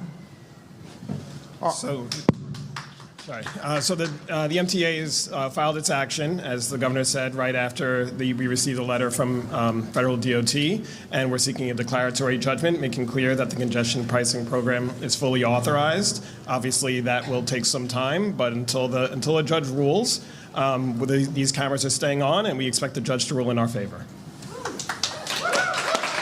All right, we got time for one more. Gwen Hogan right down here from the city. Gwen, we're getting you a microphone. It's right behind you. Thank you. Does the MTA have a contingency plan if the president is able to turn off congestion pricing? And what would it take for you to determine that Mayor Eric Adams was no longer able to govern New York City? I'm ignoring the second part of the question because I said that's another day. But No, we have no contingency plan. And as Brian Mahana just said, we're highly confident that this program is going to stand up in court. Remember, we've been sued in every court east of the Mississippi, and we won every time. This is going to be another one. All right, thanks, everybody. Thank you so much. I just want to say one more thing. You talked about other states. Again, in case you didn't pick this up, the weak legal theory that they have come back with us, and we know we can defeat, also is predicated on what New Jersey wants. Think about that. I'm so happy people from New Jersey come here. About 80% come by public transit, right, Jano? About 80%, they already take public. I want to make sure that there's a world-class program for our New Jersey guests and commuters. But in what world should we be standing down the will of another state, right? I mean, that just doesn't happen. I mean, I personally would like to have all the New York teams playing in New York, okay? I'm not proposing that the federal government go annex the Meadowlands, but so there's a certain respect you have that you need to have for the boundaries of our states. So New Jersey residents, come, you're welcome, but you're not forced to come here. This is the flaw in their argument. They have choices. Keep coming, we love you. That's great. But the people who live here, who are real New Yorkers, they're the ones who I have to listen to, and I will always fight for. Thank you very much, everybody. Thank you. Thank you very much. Well, ladies and gentlemen, you just heard the governor of New York, Kathy Hochul. Okay, you just heard Kathy Hochul of New York, and she's here fighting back and pushing back at the federal government, saying that, you know what, the congestion pricing will not be eradicated because Trump said on his Truth Social today. All right, let me just go back there and show you guys because I actually want to back up my conversation with some facts. All right, so let's go check it out right here. Trump was like, you know what? Congestion pricings will have to disappear. And then he said something wild. You know, Trump is wild. Everybody knows Trump is wild. But check this out. No, what is that? Come on, man. This isn't what I showed you. Give a look to truth. All right, here we go. Here we go, ladies and gentlemen. So the 47th president of the United States, Donald J. Trump. What is going on? This guy won't let me shine, y'all. Oh, finally. Okay. So he says, congestion pricing is dead. Okay. Manhattan and all of New York is saved. Long live the king. So when he says long live the king, what does that mean? Who is he referring to? Is he saying he is the king of New York? Or is he saying he is the king of the United States? Or is he saying, well, you're going to have to kiss the ring of the king of America? I mean, because I don't know what he means by long live the king. However, I get it. You know, a lot of people are now like nicknaming the OG, because I call him the OG Trump. A lot of people are calling him like the king and stuff. Some people go as far as saying that Trump is the king and Elon is the president, which I think is total BS. However, you know, people must talk. A lot of people must say stuff because that's what the world does. But with that being said, we're going to throw it back a little bit. Okay, we're going to throw it back to the OG Trump and Netanyahu in the White House. Let's get it.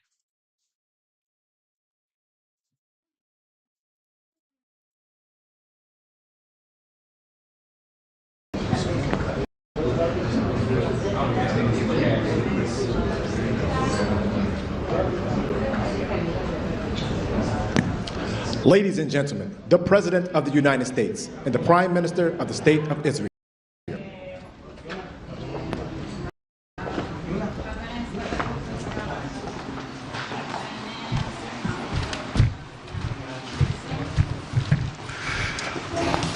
Thank you very much.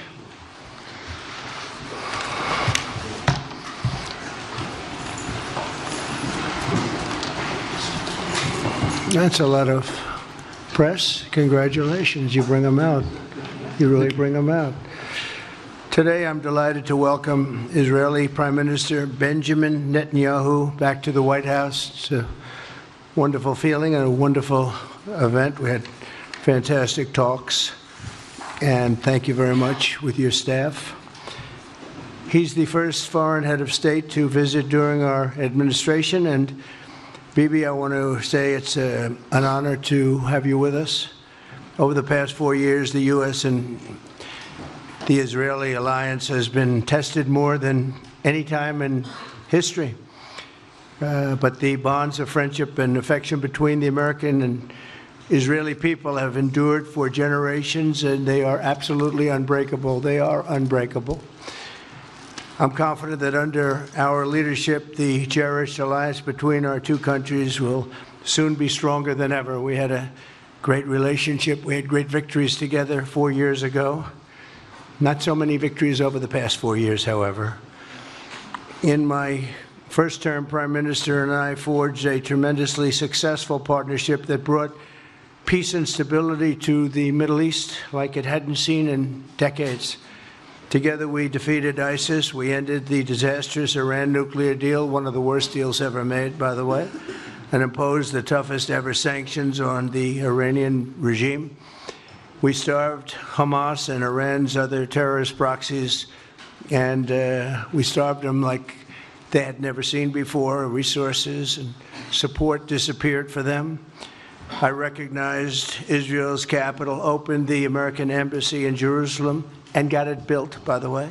Built it too, just not only designated it, but got it built at a price that nobody's seen for 40 years. We got it built, it's beautiful, all Jerusalem stone, right from nearby, and it's something that's very special.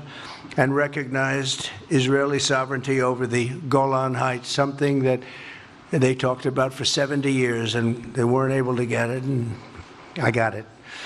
and with the historic Abraham Accord, something that was really an achievement that was, I think, going to become more and more important because we achieved the most significant Middle East peace agreements in half a century, but the Abraham Accords in particular, and I really believe that many countries will soon be joining this amazing peace and economic development transaction. It really is a big economic development transaction.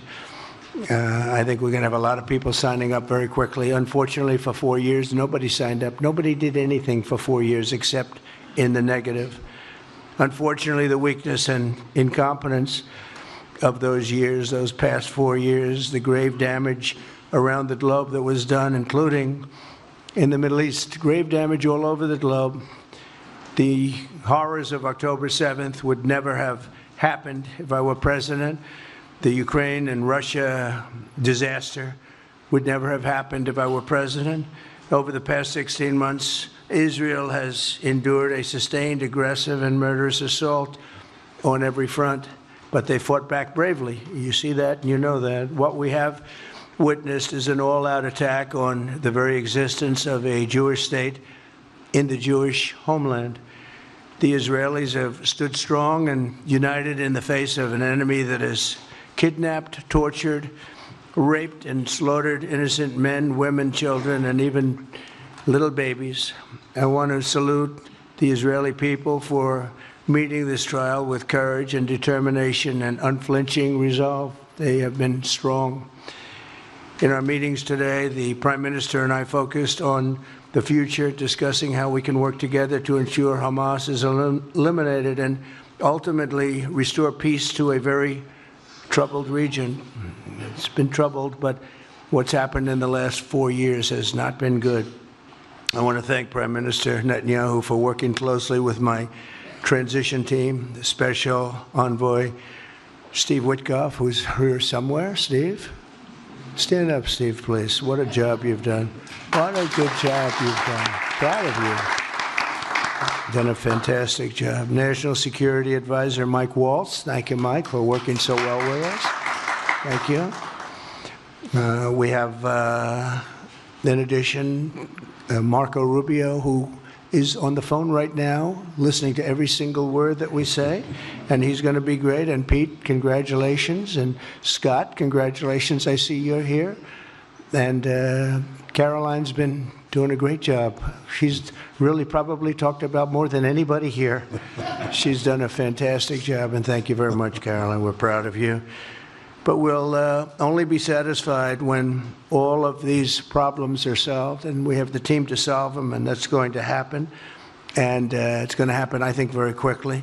I also strongly believe that the Gaza Strip, which has been a symbol of death and destruction for so many decades and so bad for the people anywhere near it, and especially those who live there, and frankly, who's been really very unlucky. It's been very unlucky. It's been an unlucky place for a long time.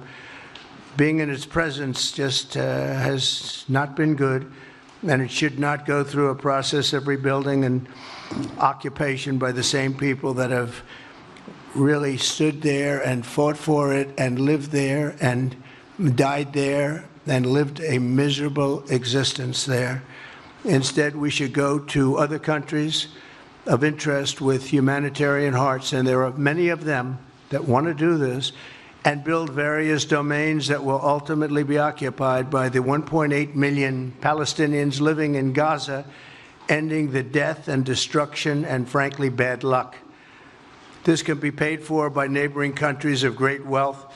It could be 1, 2, 3, 4, 5, 7, 8, 12. It could be numerous sites, or it could be one large site. But the people will be able to live in comfort and peace, and we'll make sure something really spectacular is done. They're going to have peace. They're not going to be shot at and killed and destroyed like this civilization of wonderful people has had to endure. The only reason the Palestinians want to go back to Gaza is they have no alternative. It's right now a demolition site. This is just a demolition site. Virtually every building is down. They're living under fallen concrete that's very dangerous and very precarious.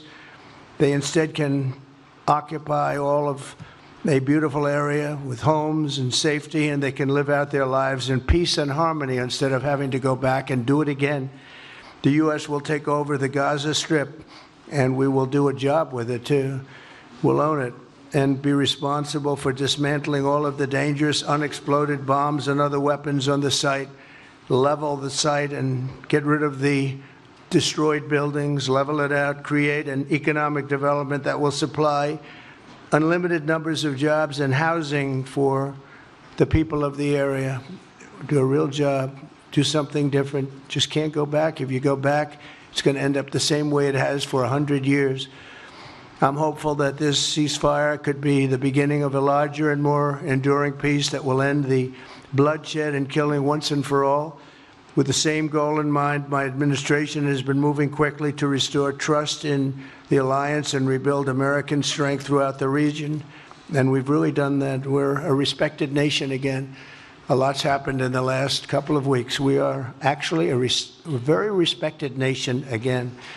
I ended the last administration's de facto arms embargo on over $1 billion in military assistance for Israel. And I'm also pleased to announce that this afternoon the United States withdrew from the anti-Semitic UN Human Rights Council and ended all of the support for the UN Relief and Works Agency, which funneled money to Hamas and which was very disloyal to humanity. Today, I also took action to restore a maximum pressure policy on the Iranian regime, and we will once again enforce the most aggressive possible sanctions, drive Iranian oil exports to zero, and diminish the regime's capacity to fund terror throughout the region and throughout the world. We had no threat when I left office. Iran was not able to sell oil. Nobody was buying oil because I said, don't buy it. If you buy it, you're not doing any business with the United States. And Hamas was not being funded. Hezbollah was not being funded. Nobody was being funded. There would never have been an October 7th. 2 weeks ago, I once again designated the Houthis as a terrorist organization. They're trying to destroy world shipping lanes, and that's not going to happen. And over the weekend, I ordered airstrikes against senior ISIS leaders hiding in the caves of Somalia and took them out. Here in America, we've begun the process of deporting foreign terrorists, jihadists, and Hamas sympathizers from our soil, just as we have people that are extremely evil, and we're sending them out of our country. They came from jails. They came from mental institutions and insane asylums, and they were dumped into our country. They're gang members. We're getting them out at numbers that nobody can actually believe. And every single country is taking those people back. They said they would never take them back, and they're all taking them back, and they're taking them back very gladly. And I recently signed an executive order combating the vile wave of anti-Semitism that we've seen in the aftermath of the October 7th attacks. Together, America and Israel will renew the optimism that shined so brightly just 4 years ago. It was really a bright, beautiful light.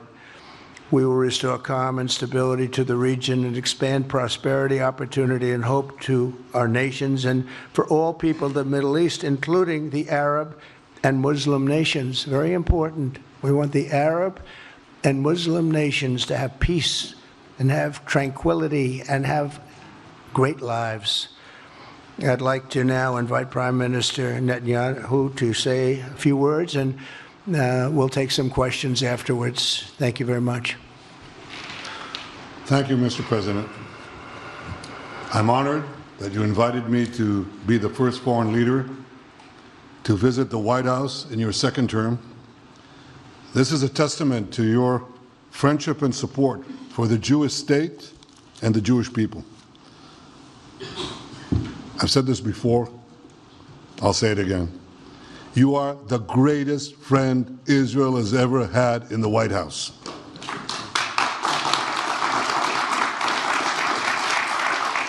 And that's why the people of Israel have such enormous respect for you. In your first term, you recognized Jerusalem as Israel's capital. You moved the American embassy there. You recognized Israel's sovereignty over the Golan Heights. You withdrew from the disastrous Iran nuclear deal. I remember we spoke about it. You said, this is the worst deal I've ever seen I'm elected, I'm walking out of it. That's exactly what you did. And I think it speaks loudly for just common sense, just looking at things and seeing them as they are. And of course, you also brokered the groundbreaking Abraham Accords in which Israel made peace with 4 Arab states. We did this in 4 months. Nothing happened for a quarter of a century, but in 4 months, we were able, working together under your leadership, to have 4 historic peace accords. And now in the first days of your second term, you picked up right where you left off. Your leadership helped bring our hostages home, among them American citizens. You freed up munitions that have been withheld from Israel. They had been withheld from Israel in the midst of a 7-front war for our existence. And you just freed it. You ended unjust sanctions against law-abiding Israeli citizens. You boldly confronted the scourge of anti-Semitism. You stopped funding, as you just said, international organizations like UNRWA that support and fund terrorists. And today, you renewed the maximum pressure campaign against Iran.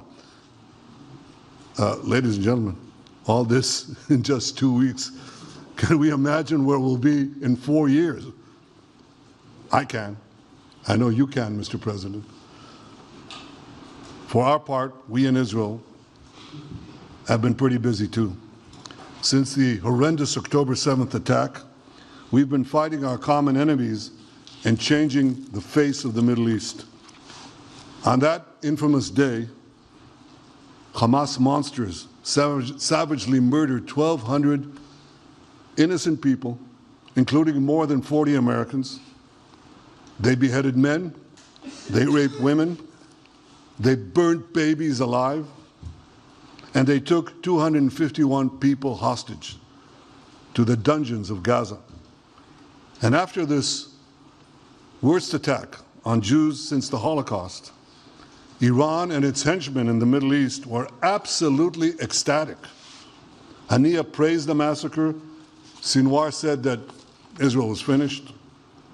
Nasrallah boasted that Israel was, here's what he said, as feeble as a spider's web. Well, Mr. President, Haniya is gone. Sinwar is gone. Nasrallah is gone. We've devastated Hamas. We decimated Hezbollah. We destroyed Assad's remaining armaments. And we crippled Iran's air defenses. And in doing this, we've defeated some of America's worst enemies. We took out terrorists who were wanted for decades for shedding rivers of American blood, including the blood of 241 Marines murdered in Beirut. We accomplished all this with the indomitable spirit of our people and the boundless courage of our soldiers. The Bible says that the people of Israel shall rise like lions, and boy did we rise. Today, the roar of the Lion of Judah is heard loudly throughout the Middle East. Israel has never been stronger, and the Iran terror axis has never been weaker. But as we discussed, Mr. President, to secure our future and bring peace to our region, we have to finish the job. In Gaza, Israel has 3 goals: destroy Hamas's military and governing capabilities, secure the release of all of our hostages, and ensure that Gaza never again poses a threat to Israel. I believe, Mr. President, that your willingness to puncture conventional thinking that has failed time and time and time again, your willingness to think outside the box with fresh ideas will help us achieve all these goals. And I've seen you do this many times. You cut to the chase. You see things others refuse to see. You say things others refuse to say. And after the jaws drop, people scratch their heads and they say, you know, he's right. And this is the kind of thinking that enabled us to bring the Abraham Accords. This is the kind of thinking that will reshape the Middle East and bring peace. We also see eye to eye on Iran. That's the same Iran that tried to kill us both. They tried to kill you, Mr. President. They tried through their proxies to kill me. And we're both committed to rolling back Iran's aggression in the region and ensuring that Iran never develops a nuclear weapon. Mr. President, ladies and gentlemen, Israel will end the war by winning the war. Israel's victory will be America's victory. We will not only win the war, working together, we will win the peace. With your leadership, Mr. President, and our partnership, I believe that we will forge a brilliant future for our region and bring our great alliance to even greater heights. Thank you. Thank you very much, baby. Very nice. Thank you. And JD Vance, everybody. JD, please, Vice President, stand up. He's been doing a good job. He's been working very hard on all things, but this in particular. We'll take some questions, please. Yes, ma'am. Go ahead, please. Go ahead. Yeah, go ahead. Can a normalization deal with Saudi Arabia be achieved without the acknowledgement of a Palestinian state? That question for you too, Mr. Prime Minister. And Mr. President, given what you've said about Gaza, did the U.S. send troops to help secure the security vacuum? So Saudi Arabia is going to be very helpful, and they have been very helpful. They want peace in the Middle East. It's very simple. We know their leader and their leaders very well. They're wonderful people, and they want peace in the Middle East. As far as Gaza is concerned, we'll do what is necessary. If it's necessary, we'll do that. We're going to take over that peace, and we're going to develop it, create thousands and thousands of jobs, and it'll be something that the entire Middle East can be very proud of. But everybody feels that continuing the same process that's gone on forever, over and over again, and then it starts, and then the killing starts, and all of the other problems start, and you end up in the same place, and we don't want to see that happen. So by the United States, with its stability and strength, owning it, especially the strength that we're developing and developed over the last fairly short period of time, I would say really since the election, I think we'll be a keeper of something that is very, very strong, very powerful, and very, very good for the area, not just for Israel, for the entire Middle East. Very important. And we'll, again, have thousands of jobs, and there'll be jobs for everyone, not for a specific group of people, but for everybody. Okay, please. I think peace between Israel and Saudi Arabia is not only feasible, I think it's going to happen. I think if we had another half a year in your first term, it would have already happened. True. Many, many more. I agree. Many more nations. I think you can't prejudge and pre-guess how we'll achieve it, but I'm committed to achieving it. And I know the President is committed to achieving it, and I think the Saudi leadership is interested to achieve it. So we'll give it a good shot, and I think we'll succeed.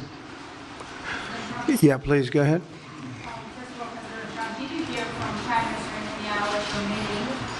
Guarantees that ceasefire will hold, including phase 2, and Prime Minister has a question to you. Why are you refusing to set up a national commission to investigate failures of process? Well, I can't tell you whether or not the ceasefire will hold. We've done, I think, a very masterful job. We weren't helped very much by the Biden administration, I can tell you that. But we've gotten quite a few hostages out. We're going to get more out. But we're dealing with very complex people, and we are going to see whether or not it holds. We certainly want to have more come out. They've come out damaged in many ways, very damaged people. But they're going to get better, and they're going to be strong, and they're going to have a good life. And we hope to get as many as possible out. Whether or not it holds, I don't know. We hope it holds. We hope it holds. I think that at the appropriate time, which I think will enable us to really investigate what happens, what were the causes of the failures, by an independent commission that will be accepted by the majority of the people. We don't want it accepted by one half of the people and not the other. I think we should have it. And we should find out exactly what happened. I'm insisting on it. And believe me, it'll surprise a lot of people when it happens. Kelly, go ahead. You are outlining something that is really quite striking tonight. You are talking about. Thank you, Mr. President, Mr. Prime Minister. You are talking tonight about the United States taking over a sovereign territory. What authority would allow you to do that? Are you talking about a permanent occupation there, redevelopment? And Mr. Prime Minister, do you see this idea as a way to expand the boundaries of Israel and to have a longer peace, even though the Israeli people know how important that land is to you and your citizens, just as the space is inherited by the Palestinians as well? I do see a long-term ownership position, and I see it bringing great stability to that part of the Middle East and maybe the entire Middle East. And everybody I've spoken to, this was not a decision made lightly. Everybody I've spoken to loves the idea of the United States owning that piece of land, developing and creating thousands of jobs with something that will be magnificent in a really magnificent area that nobody would know. Nobody can look because all they see is death and destruction and rubble and demolished buildings falling all over. It's just a terrible sight. I've studied it. I've studied this very closely over a lot of months, and I've seen it from every different angle. And it's a very, very dangerous place to be, and it's only going to get worse. And I think this is an idea that's gotten tremendous, and I'm talking about from the highest level of leadership, gotten tremendous praise. And if the United States can help to bring stability and peace in the Middle East, we'll do that. Bibi? I mentioned again tonight our three goals, and the third goal is to make sure that Gaza never poses a threat to Israel again. President Trump is taking it to a much higher level. He sees a different future for that piece of land that has been the focus of so much terrorism, so many attacks against us, so many trials and so many tribulations. He has a different idea. And I think it's worth paying attention to this. We're talking about it. He's exploring it with his people, with his staff. I think it's something that could change history. And it's worthwhile really pursuing this avenue. Yeah, please, go ahead. Go ahead. Right. Question for you. Can you hear me? Yeah. So before rebuilding Gaza again, obviously we'll take out all the hostages, and one of them is Don Alexander, an American soldier who is alive. How will you be assured that you will take out all the hostages and then rebuild? We're working very hard to get all the hostages. The word is all, and we are working very hard. So far, it's been moving along fairly rapidly, pretty much on schedule. I'd love to have them all out at one time, but we're taking them out, and tomorrow more are being released, and over the days more, and then we'll go into a phase 2. But we'd like to get all of the hostages, and if we don't, it will just make us somewhat more violent. I will tell you that, because they would have broken their word. Mr. Witkoff and his entire group have been working 24 hours around the clock, and they want them out, and promises have been made to them, and we'll see whether or not those promises will be kept. But we want all the hostages, that's right. How much time do you think it will take? Do you support, Mr. President, do you support Israeli sovereignty in Judea and Samaria, areas which many believe is the biblical homeland of the Jewish people? Well, we're discussing that with many of your representatives. You're represented very well, and people do like the idea, but we haven't taken a position on it yet. But we will be we'll be making an announcement probably on that very specific topic over the next 4 weeks. Go ahead, please. Please. Thank you so much, Mr. President. You just said that you think all the Palestinians should be relocated to other countries. Does that mean that you do not support a two-state solution? It doesn't mean anything about a two-state or one state or any other state. It means that we want to have We want to give people a chance at life. They have never had a chance at life because the Gaza Strip has been a hellhole for people living there. It's been horrible. Hamas has made it so bad, so dangerous, so unfair to people. And by doing what I'm recommending that we do, it's a very strong recommendation, but it is a strong recommendation. By doing that, we think we're going to bring perhaps great peace to long beyond this area. And I have to stress, this is not for Israel. This is for everybody in the Middle East, Arabs, Muslims. This is for everybody. This would be where they can partake in terms of jobs and living and all of the other benefits. And I think it's very important. It just doesn't work the other way. You know, you can't keep trying. They just has been going along for so many decades, you can't even count. You just can't keep doing. You have to learn from history. You can't keep doing the same mistake over and over again. Gaza is a hellhole right now. It was before the bombing started, frankly. And we're going to give people a chance to live in a beautiful community that's safe and secure. And I think you're going to see a tremendous outflowing of support. I can tell you, I spoke to other leaders of countries in the Middle East, and they love the idea. They say it would really bring stability, and what we need is stability. Yes, sir, please. Go ahead. Thank you. Are you still committed to imposing sanctions on the ICC, despite the move being stalled in the Senate? And please, a question for the Prime Minister as well. The President has been very clear about his desire to achieve a deal with Saudi Arabia. How do you settle this if Israel is required to renew the war against Hamas in the future? Go ahead, baby. I think everybody understands that just as the President fought and defeated Al-Qaeda and ISIS, that we can't leave Hamas there because Hamas will continue the battle to destroy Israel. They'll do, you know, when in this temporary ceasefire, one of their leaders comes out, you know what he says? We're going to do October 7th again, except we'll do it bigger. So obviously, you can't talk about peace neither with Hamas or in the Middle East if this, toxic, murderous organization is left standing.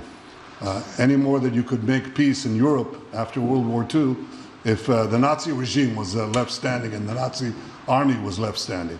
You want a different future? You got to knock out the people who want to destroy you and destroy peace. That's what we're going to do. I think that will also usher in, actually, the peace with Saudi Arabia and with others. And I think there will be others, too. Yes, ma'am. Go ahead. My name is Afghan woman as a high expectation from you. Do you have any plan to change Afghanistan situation? Are you able to recognize Taliban? Because I'm an Afghan journalist, Afghan suffered woman. Any comment about Afghanistan? What's your future plan for Afghan people, especially Afghanistan? I have a little hard time understanding you. Where are you from? Oh. Actually, it's a beautiful voice and a beautiful accent. The only problem is I can't understand a word you're saying. But I just say this, good luck, live in peace. Go ahead, please. That's okay, yeah, please. Prime Minister, you said earlier today that it was tough for you to implement these sanctions on Iran, but you did indicate that you were willing to negotiate with them. What would that look like, and are you in conversations with them? And the same for the Prime Minister, sir. I hated doing it. I want Iran to be peaceful and successful. I hated doing it.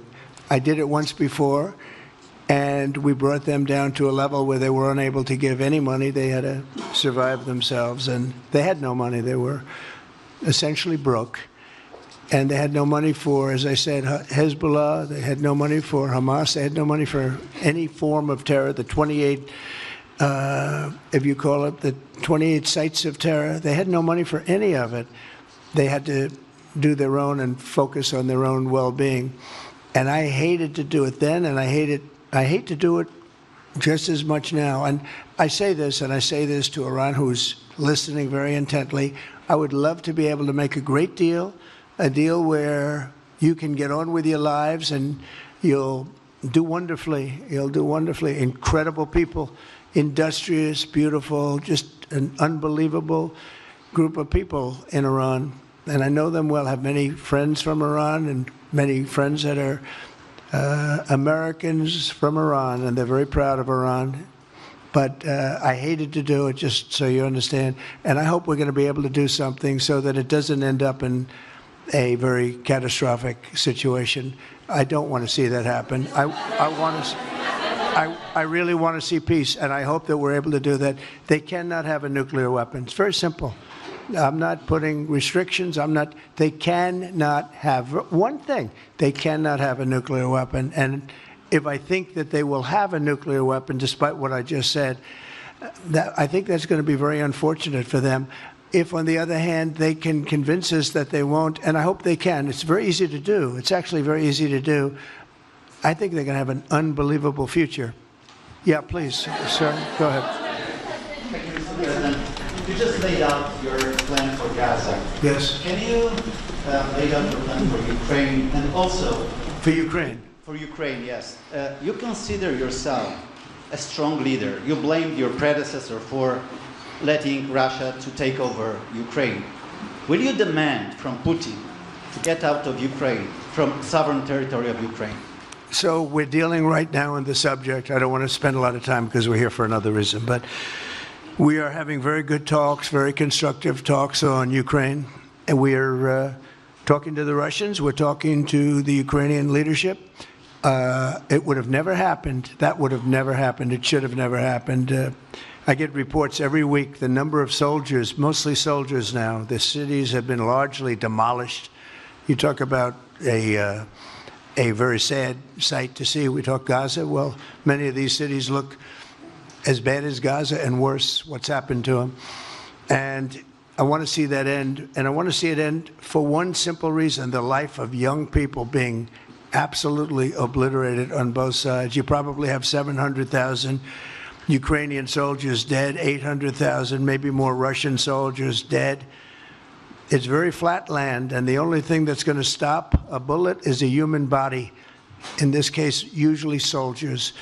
And the numbers are staggering. When you hear the real numbers in Ukraine, what the numbers are. And this doesn't include the cities that have been demolished and all of the people that were killed. So I want to see it stopped. We're having very good talks, and I think we're going to get it. I think something will be hopefully dramatically, it will rise above everything. You can't let this continue. This is an absolute slaughter that's taking place on the beautiful farmlands of Ukraine, and we have to stop it. We can't let this continue. It is a human tragedy, and we're going to try very hard to stop it. Yeah, please, go ahead, sir. Go ahead. Mr. President, thank you very much. Okay. Mr. President, what's your view about Palestinian leader Abbas' role in all the regional changes you want to do? And a question for the Prime Minister, what's your view on President Trump wanting to reach a deal with Iran and not a much more active military stance towards it? Go ahead, baby. Go ahead. I think the President just said something that I think is the pivot of everything that we're talking about. He said Iran cannot have a nuclear weapon. And we fully agree with that. If this goal can be achieved by a maximum pressure campaign, so be it. But I think the most important thing is to focus on the goal, which the President just did, and I fully agree with it. Well, I said it, and he said it very well. It's a campaign of pressure to see if we can get something done. He doesn't want to do what some people think will automatically happen because they're very difficult people to deal with, as you know. But if we could solve this problem without warfare, without all of the things that you've been witnessing over the last number of years, it would be, I think it would be a tremendous thing. Go ahead, please. Do you have any plans to visit Israel soon? To visit where? Israel and Gaza. Oh, well, I love Israel. I will visit there, and I'll visit Gaza, and I'll visit Saudi Arabia, and I'll visit other places all over the Middle East. The Middle East is an incredible place, so vibrant, so it's just one of the really beautiful places and with great people. And I think a lot of bad leadership has taken place in the Middle East that's allowed this to happen. It's just terrible. And that includes on the American side, by the way. We should have never gone in there a long time ago, spent trillions of dollars and created so much death. So that includes Americans. But yeah, I'll be visiting a lot of different places in the Middle East. I've been invited everywhere, but I will be visiting some, yeah. Okay. Let's go. Caitlin, go ahead. Caitlin. Thank you so much, President Trump. Just Caitlin, to follow go up ahead. on what you were saying there. Say it. Go ahead, please. Just to follow up on what you were saying about the Gazans leaving Gaza, going to other countries. One, where exactly are you suggesting that they should go? And two, are you saying they should return after it's rebuilt? And if not, who do you envision living there? I envision a world, people living there, the world's people. I think you'll make that into an international, unbelievable place. I think the potential in the Gaza Strip is unbelievable. And I think the entire world, representatives from all over the world will be there, and they'll live there. Palestinians also. Palestinians will live there. Many people will live there. But they've tried the other, and they've tried it for decades and decades and decades. It's not going to work. It didn't work. It will never work. And you have to learn from history. History has, you just can't let it keep repeating itself. We have an opportunity to do something that could be phenomenal. And I don't want to be cute. I don't want to be a wise guy, but the Riviera of the Middle East, this could be something that could be so bad. This could be so magnificent. But more importantly than that is the people that have been absolutely destroyed that live there now can live in peace in a much better situation, because they're living in hell. And those people will now be able to live in peace. We'll make sure that it's done world class. It'll be wonderful for the people. Palestinians mostly we're talking about. And I have a feeling that despite them saying no, I have a feeling that the king in Jordan and that the general president, but that the general in Egypt will open their hearts and will give us the kind of land that we need to get this done. And people can live in harmony and in peace. Thank you all very much. Thank you. Thank you very much. Thank you.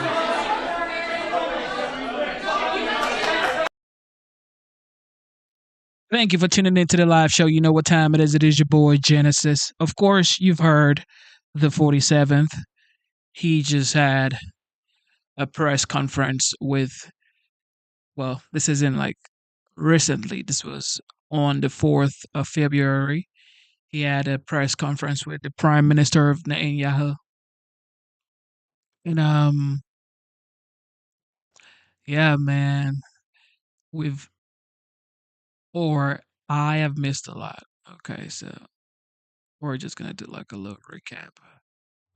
We're going to do some recap, and we're just going to have a good time, okay? We're going to have a good time. All right, JD Vance.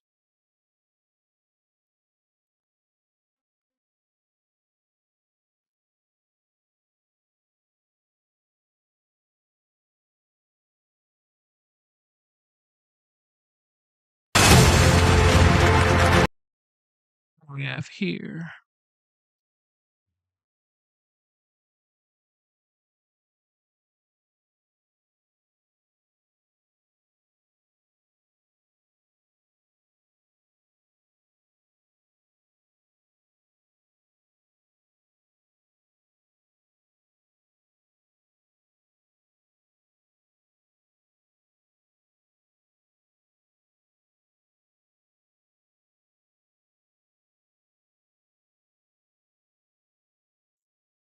JD Vance speaks to the Artificial Intelligence Action Summit in Paris.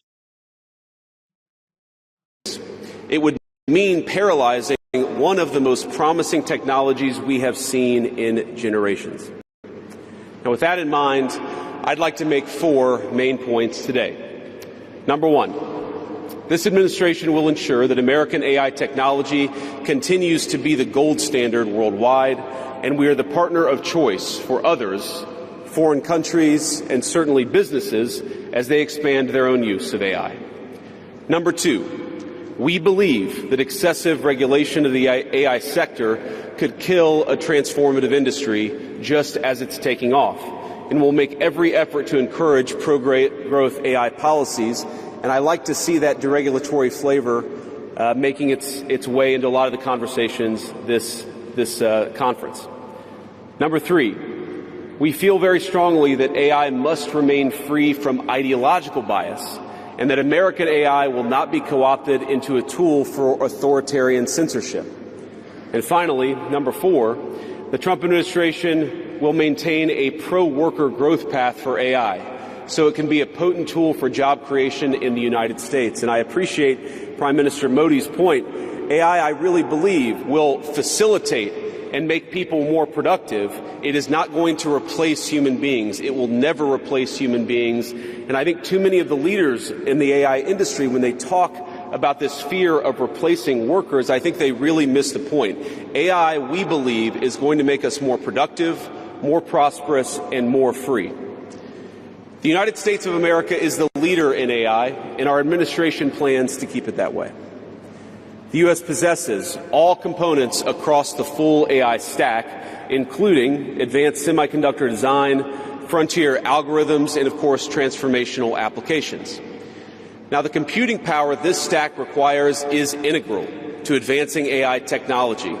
And to safeguard America's advantage, the Trump administration will ensure that the most powerful AI systems are built in the U.S. with American-designed and manufactured chips. Now, just because we're the leader doesn't mean we want to or need to go it alone, of course. And let me be emphatic about this point. America wants to partner with all of you. And we want to embark on the AI revolution before us with a spirit of openness and collaboration. But to create that kind of trust, we need international regulatory regimes that fosters the creation of AI technology rather than strangles it. And we need our European friends in particular to look to this new frontier with optimism rather than trepidation. Now, the development of cutting-edge AI in the U.S. is no accident. By preserving an open regulatory environment, we've encouraged American innovators to experiment and to make unparalleled R&D investments. Of the $700 billion, give or take, that's estimated to be spent on AI in 2028, over half of it will likely be invested in the United States of America. Now, this administration will not be the one to snuff out the startups and the grad students producing some of the most groundbreaking applications of artificial intelligence. Instead, our laws will keep big tech, little tech, and all other developers on a level playing field.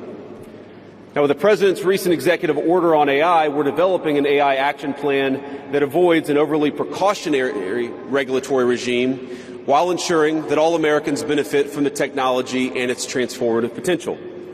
Now, we invite your countries to work with us and to follow that model if it makes sense for your nations. However, the Trump administration is troubled by reports that some foreign governments are considering tightening the screws on U.S. tech companies with international footprints. Now, America cannot and will not accept that, and we think it's a terrible mistake, not just for the United States of America, but for your own countries. The U.S. innovators of all sizes already know what it's like to deal with onerous international rules.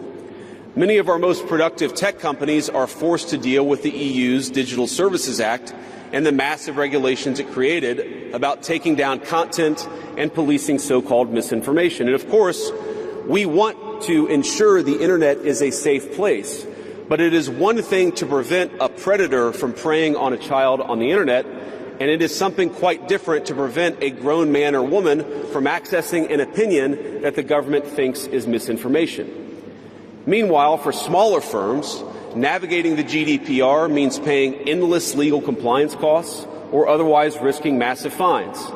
Now, for some, the easiest way to avoid the dilemma has been to simply block EU users in the first place. Is this really the future that we want? Ladies and gentlemen, I think the answer for all of us should be no. Now, there's no issue where we worry about more than regulation when it comes to energy. And again, I appreciated the comments of so many at the conference, because they recognize that we stand now at the frontier of an AI industry that is hungry for reliable power and high-quality semiconductors. Yet too many of our friends are deindustrializing on the one hand and chasing reliable power out of their nations and off their grids with the other. The AI future is not going to be won by hand-wringing about safety. It will be won by building, from reliable power plants to the manufacturing facilities that can produce the chips of the future. Now, at a personal level, what excites me most about AI is that it is grounded in the real and the physical economy. The success of the sector isn't just a matter of smart people sitting in front of a computer screen and coding. It depends on those who work with their hands, even as robotics will change our factories.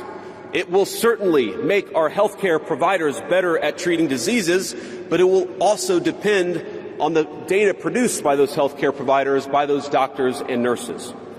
I believe it will help us create and store new modes of power in the future, but right now, AI cannot take off unless the world builds the energy infrastructure to support it. Now, it's my view that tech innovation over the last 20 years has often conjured images of smart people staring at computer screens, engineering in the world of bits. But the AI economy will primarily depend on and transform the world of atoms. Now, at this moment, we face the extraordinary prospect of a new industrial revolution, one on par with the invention of the steam engine or Bessemer steel. But it will never come to pass if overregulation deters innovators from taking the risks necessary to advance the ball. Nor will it occur if we allow AI to become dominated by massive players looking to use the tech to censor or control users' thoughts. And I'd ask, if you step back a moment and ask yourself, who is most aggressively demanding that we, meaning political leaders gathered here today, do the most aggressive regulation? It is very often the people who already have an incumbent advantage in the market. And when a massive incumbent comes to us asking us for safety regulations, we ought to ask whether that safety regulation is for the benefit of our people or whether it's for the benefit of the incumbent. Now, over the last few years, we've watched as governments, businesses, and nonprofit organizations have advanced unpopular and, I believe, downright ahistorical social agendas through AI. In the U.S., we had AI image generators trying to tell us that George Washington was black or that America's doughboys in World War I were in fact women. Now, we laugh at this now, and of course it was ridiculous, but we have to remember the lessons from that ridiculous moment. And what we take from it is that the Trump administration will ensure that AI systems developed in America are free from ideological bias and never restrict our citizens' right to free speech. We can trust our people to think, to consume information, to develop their own ideas, and to debate with one another in the open marketplace of ideas. Now, we've also watched as hostile foreign adversaries have weaponized AI software to rewrite history, surveil users, and censor speech. This is hardly new, of course. As they do with other tech, some authoritarian regimes have stolen and used AI to strengthen their military, intelligence, and surveillance capabilities, capture foreign data, and create propaganda to undermine other nations' national security. I want to be clear. This administration will block such efforts, full stop. We will safeguard American AI and chip technologies from theft and misuse, work with our allies and partners to strengthen and extend these protections, and close pathways to adversaries attaining AI capabilities that threaten all of our people. And I would also remind our international friends here today that partnering with such regimes, it never pays off in the long term. From CCTV to 5G equipment, we're all familiar with cheap tech in the marketplace that's been heavily subsidized and exported by authoritarian regimes. But as I know, and I think some of us in this room have learned from experience, partnering with them means chaining your nation to an authoritarian master that seeks to infiltrate, dig in, and seize your information infrastructure. Should a deal seem too good to be true, just remember the old adage that we learned in Silicon Valley: if you aren't paying for the product, you are the product. Finally, this administration wants to be very clear about one last point. We will always center American workers in our AI policy. We refuse to view AI as a purely disruptive technology that will inevitably automate away our labor force. We believe, and we will fight for policies that ensure that AI is going to make our workers more productive, and we expect that they will reap the rewards with higher wages, better benefits, and safer and more prosperous communities. From law to medicine, manufacturing, the most immediate applications of AI almost all involve supplementing, not replacing, the work being done by Americans. Now, combined with this administration's worker-first approach to immigration, we believe that a U.S. labor force prepared to use AI to its fullest extent will instead attract the attention of businesses that have offshored some of these roles. To accomplish this, the administration will make sure that America has the best trained workforce in the world. Our schools will teach students how to manage, how to supervise, and how to interact with AI-enabled tools as they become more and more a part of our everyday lives.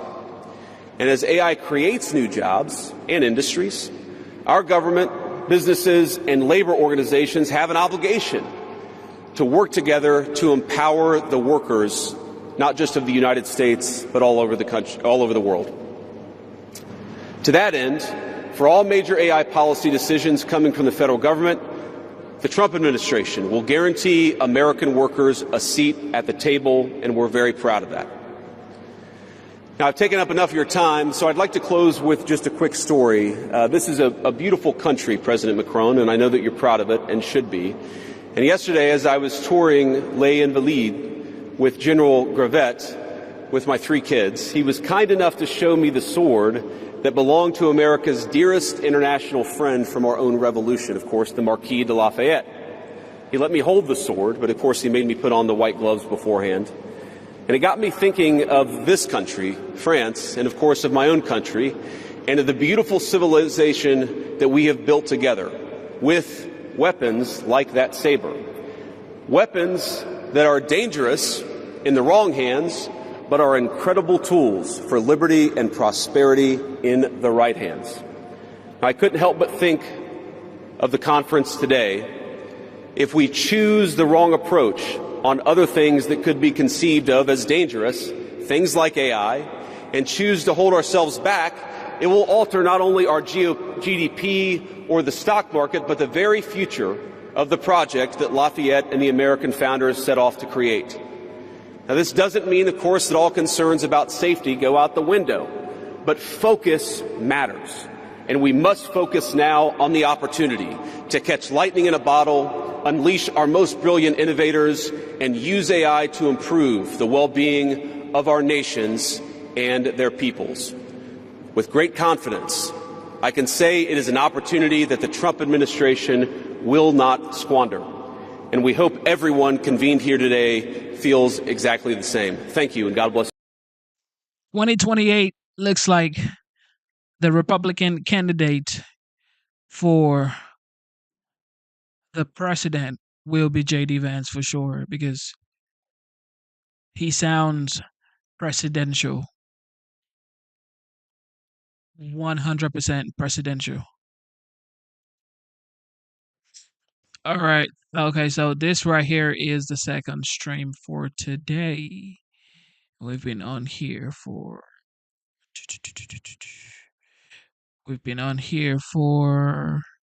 2 hours 40 minutes. All right. Another throwback. Okay. Well, it's not, but it's a throwback. This was the 7th of February. This was, of course, Trump and the Japanese Prime Minister. Let's see. What is today? 19. This was what? So this was 12 days ago. All right. This was 12 days ago, y'all.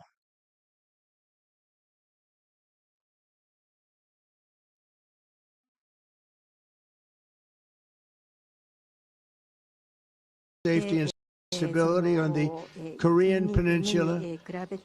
Prime Minister Ishiba and I spoke long and hard about a vital economic relationship between our two countries and the continuance of that relationship. The United States and Japan trade over $300 billion in goods and services each year.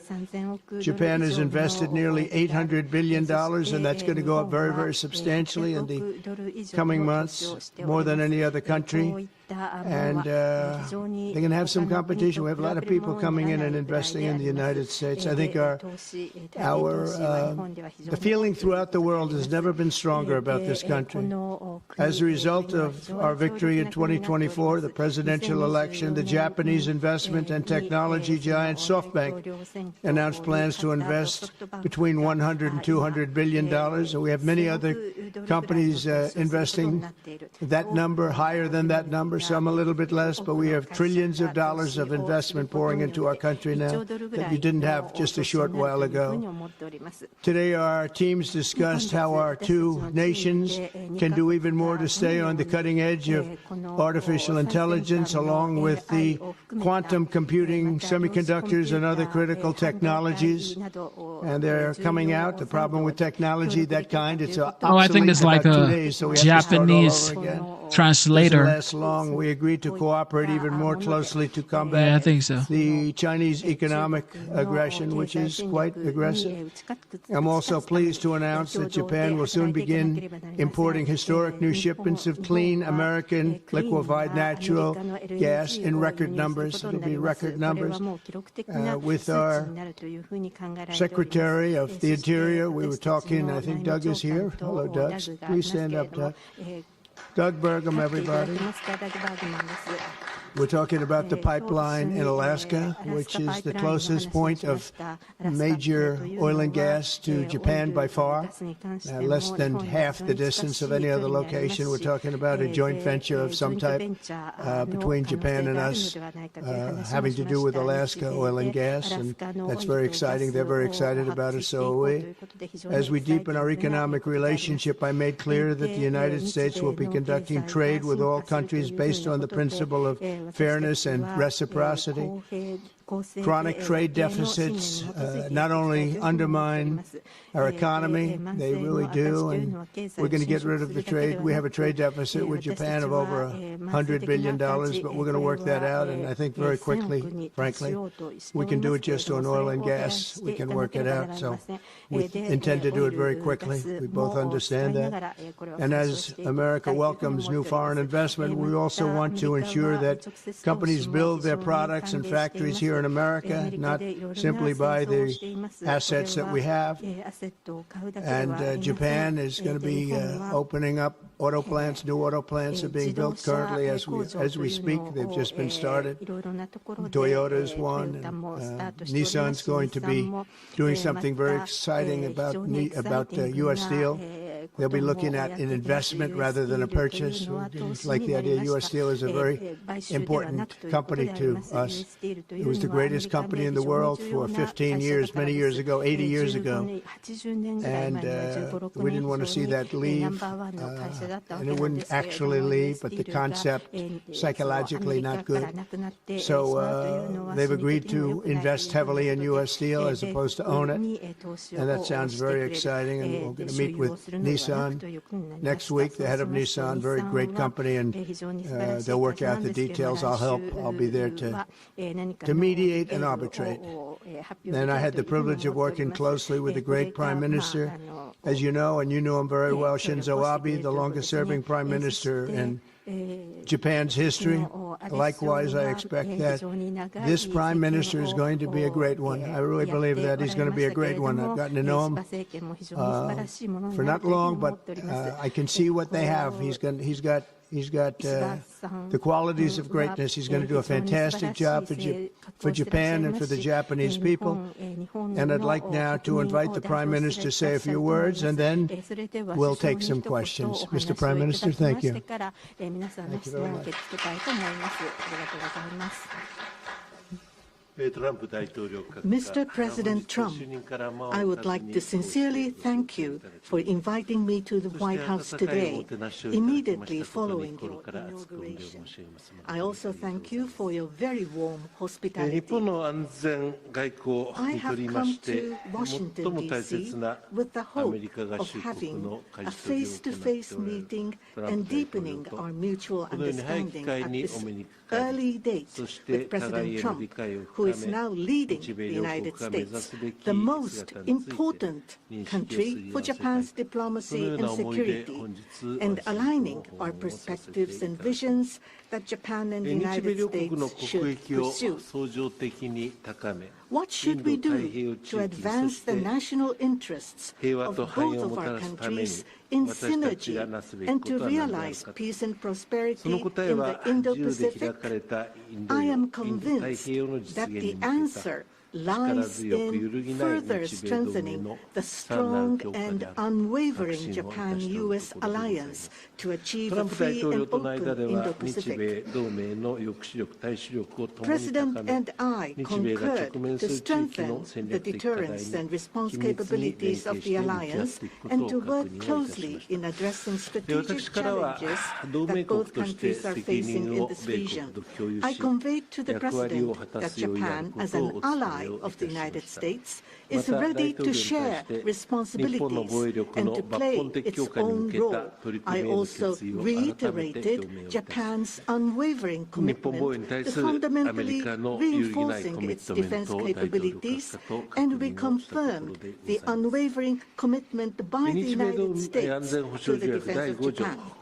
We reaffirmed that Article 5 of the Japan-U.S. Treaty of Mutual Cooperation and Security applies to the Senkaku Islands, with half of the world's population and approximately 60% of the world's GDP. The Indo-Pacific serves as the engine of growth and vitality for Japan, the United States, and the world. President and I also concurred that the United States and Japan will make further efforts in a wide range of areas, working hand in hand together to realize a free and open Indo-Pacific. In this context, we also concurred to further advance cooperation of the multi-layered networks of the like-minded countries, including the Quad and trilateral cooperation with the Republic of Korea and the Philippines. We also discussed Japan-United States cooperation to bring about growth and prosperity. Economic cooperation, including on economic security, is important from the perspective of strengthening alliance cooperation. Japan is the closest economic partner of the United States and has been the world's largest investor in the United States for 5 consecutive years. Also, with the inauguration of President Trump, the momentum for Japanese companies to invest in the United States is growing even stronger. Today, I conveyed my willingness to cooperate together to elevate Japan's investment in the United States to an unprecedented amount of $1 trillion. President Trump and myself also concurred to elevate the Japan-U.S. partnership to an even higher level through improving business environment and increasing bilateral investment and employment, strengthening each other's industries, leading the world in developing advanced technologies such as AI and leading-edge semiconductors, and strongly promoting efforts to harness the energy of the growing market in the Indo-Pacific region. We also confirmed that we will cooperate to strengthen energy security between the two countries, including increasing exports of the United States liquefied natural gas to Japan in a mutually beneficial manner. Regarding foreign exchange, as in the first Trump administration, close discussions will continue between Japanese and the U.S. finance ministers who are experts in this field. We also held candid discussions on challenges the Indo-Pacific region is facing. We confirmed that we are resolved not to allow unilateral attempts to change the status quo by force or coercion, and to oppose such attempts in the East and South China Seas in order to fully defend a free and open Indo-Pacific. We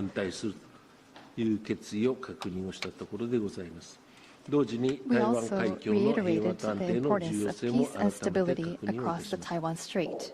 Regarding North Korea, we affirmed the need to address its nuclear and missile program, which poses a serious threat to Japan, the U.S., and beyond, and that Japan and the U.S. will work together toward the complete denuclearization of North Korea.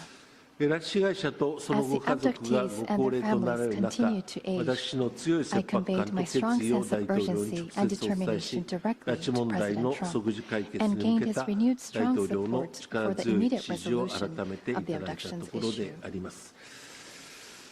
While this was my first face-to-face meeting with President Trump, we were able to openly and frankly exchange views, and our meeting turned out to be very productive and meaningful. As a result of today's meeting, which marked a new departure for the Japan-U.S. relations, we are issuing a Japan-U.S. Joint Leader Statement. This document will serve as a compass for further cooperation between our two countries. On the basis of these deliverables, I look forward to working together with President Trump, who I respect immensely, to usher in a new golden age of Japan-U.S. relations. I look forward to welcoming you to Japan.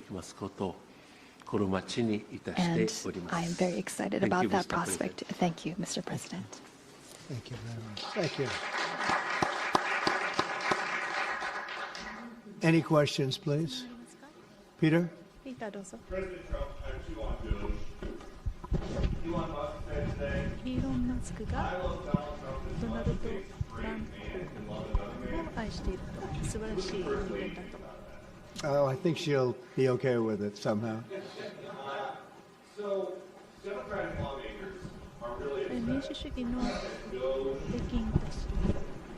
engineers have access to these Treasury statements. エンジニアたちがその財務省のデータにアクセスできるという。 Are used to disperse trillions of dollars each year to contain everyday Americans' personal これはアメリカの国民が懸念することだと思うんです。 Why does DOGE need all of that? Well, it doesn't, but they get it very easily. I mean, we don't have very good security in our country, and they get it very easily. And what we're doing, if you look at what has just taken place with respect to some of the investments that have been made on another agency that people have been talking about for years, but nobody did anything about it, it's absolutely obscene, dangerous, bad, very costly. I mean, virtually every investment made is a con job. There's nothing of value to anybody unless there's a kickback scheme going on, which is possible. And we're going to be doing more and more of that. We're going to be looking at Department of Education. We're going to be looking at even our military. We're going to be looking at tremendous amounts of money, Peter, being spent on things that bear no relationship to anything and have no value. We're talking about trillions of dollars. It will be, in the end, trillions of dollars being absolutely wasted and perhaps illegally. I would say certainly in many cases illegally, but perhaps illegally overall. And I'm very proud of the job that this group of young people, generally young people, but very smart people, they're doing. They're doing it at my insistence. It would be a lot easier not to do it. But we have to take some of these things apart to find the corruption, and we found tremendous corruption. We saw Democratic lawmakers trying to get into the Department of Education earlier today. Well, I see the same ones. I see Maxine Waters, a lowlife. I see, all these people. They don't love our country. They don't love our country. We want great education. So they rank 40 countries in education. We're ranked dead last. But the good news is we're number one in one category. You know what that is? Cost per pupil. We spend more per pupil than any other country in the world. You look at Norway, Denmark, Sweden, various countries all up and down, Finland. China does very well in education. And then you look at us. We spend much more money than they do per pupil, or any other way. But we spend much more money than they do, and yet we're ranked this year. Biden's last year, congratulations, Joe. We're ranked dead last. So what I want to see is education. Number one, I like choice. We all like choice. But beyond choice, long beyond choice, I want to see it go back to the states where great states that do so well have no debt. They're operated brilliantly. They'll be as good as Norway or Denmark or Sweden or any of the other highly ranked countries. They'll probably have 35 to 38 states will be right at the top. And the rest will come along. They'll have to come along competitively. And by the way, we'll be spending a lot less money. And we'll have great education. Cutting effort.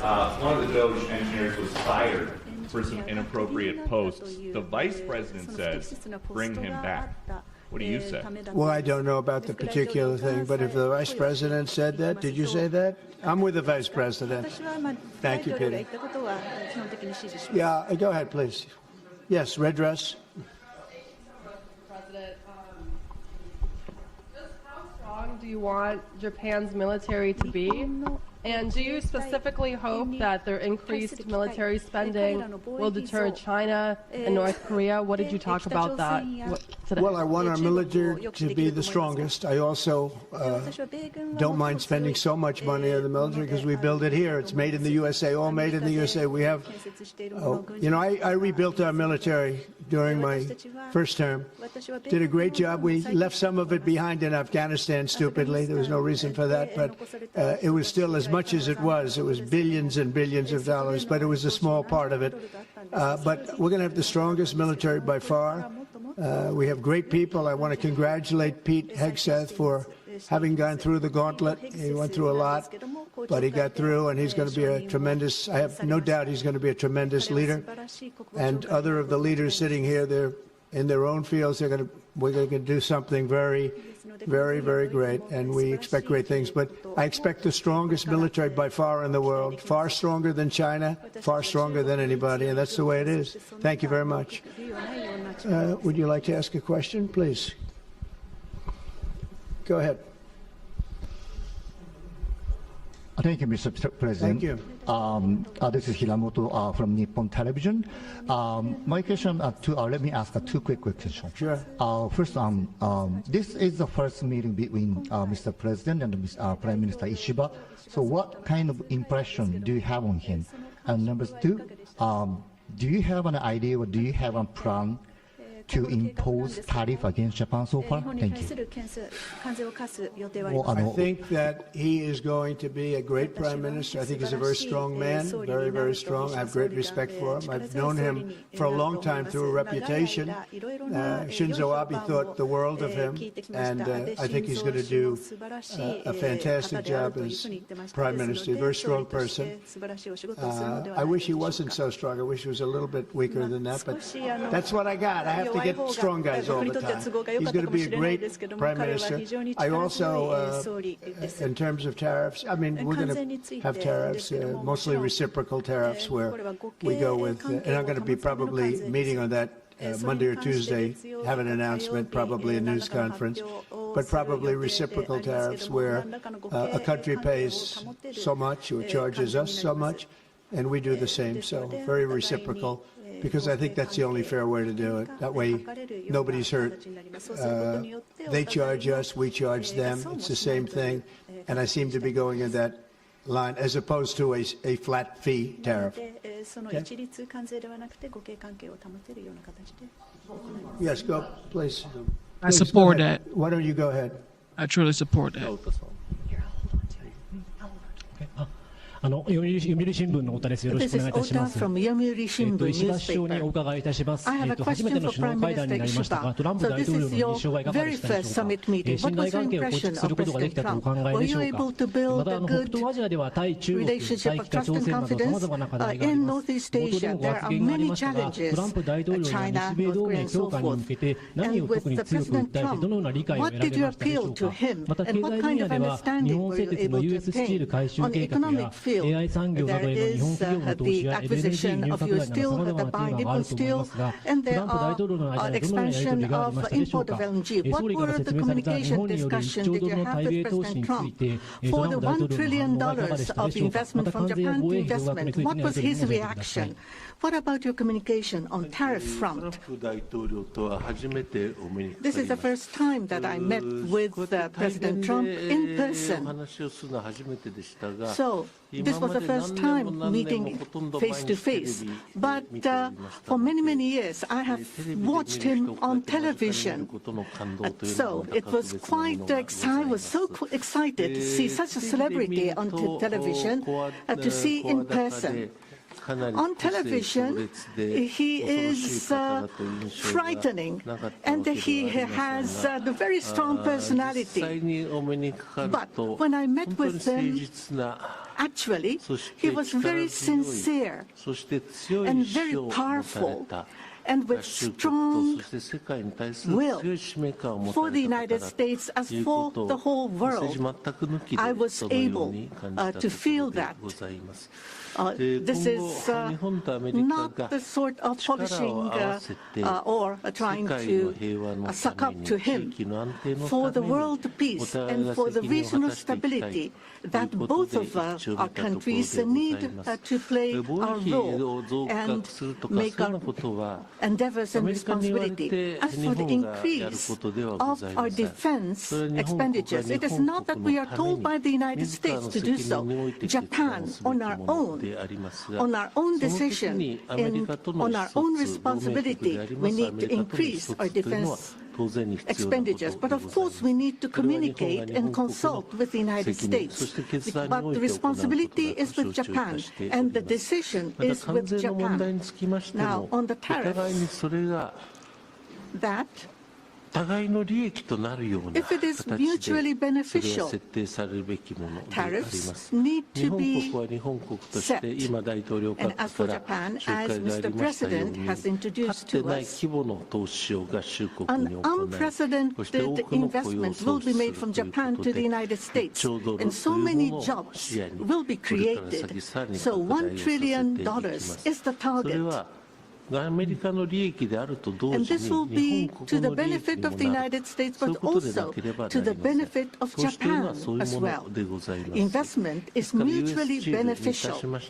So be it with U.S. Steel, as Mr. President says, it is not acquisition, it is investment. So the Japanese technology will be provided, and the better quality products will be manufactured in the United States, and the U.S. Steel will make products which will contribute not only to the United States and Japan, but also to the whole world. It is not one-sided. It will be reciprocal. It will be mutually beneficial. And I believe we were able to share on this. And that is the biggest result that I have seen today. Thank you very much. Go ahead, please. Yeah. I wanted to ask you about that U.S. Steel deal. So you're saying that is this a restructuring of the deal that's happening, and then will you, They're doing it as an investment, no longer a purchase. Okay. I didn't want it purchased, but investment I love. And they're going to do a big investment, subject to getting the deal done, and they'll be doing a big. I'm okay with that, sure. Prime Minister, what was your argument to the President related to U.S. Steel, and one more on US tariffs. スティールについて Mr. President, if I could. なんですけれども、You 首 said 相 on にも tariffs that 伺い you'd like たい to ですが、 attack タリフにつ back い and て、 forth. 関 What 税 was the について reception です from けれど the も、 Japanese Prime 日 Minister 本の when you 首 said 相 that? が Well, そ we の didn't 関税 discuss の tariffs too ことに much. つ We い really て discussed many 言っ other たとき things, にどう including the いう pipeline リ in アクションでした Alaska, かとい which う I こと think で is すが、 going to be 関 maybe 税 the のこと most は話し合っ exciting てお thing り we've ませ done. ん。アラスカパイプラインの方が非常にエキサイティングなことだったと思います。クリスもそう賛成してくれると思います。日本はパイプラインに興味を示してくれました。で、オイル、ガスについてはサウジアラビアよりも埋蔵量がたくさんあるということで、米国にとっての非常に大きな資産であるので、ベネズエラとか、そのところに行って掘るよりも、誰もそういったことをこの4年ぐらいは分かってくれなかったということなんですけれども、日本側もなぜそれをThey wouldn't sell it. Japan wanted to buy LNG, and Biden wouldn't sell it. 買いたいにもかかわらずバイデンが売らなかったということですね。多分環境に関係することかもしれないかもしれませんけれども、どうですか？アラスカパイプラインについて。If you want to answer that, you may, about LNG, that the United States wouldn't sell you 米 LNG. 国が LNG を売らなかったということについてはどういうふうに考えられましたか？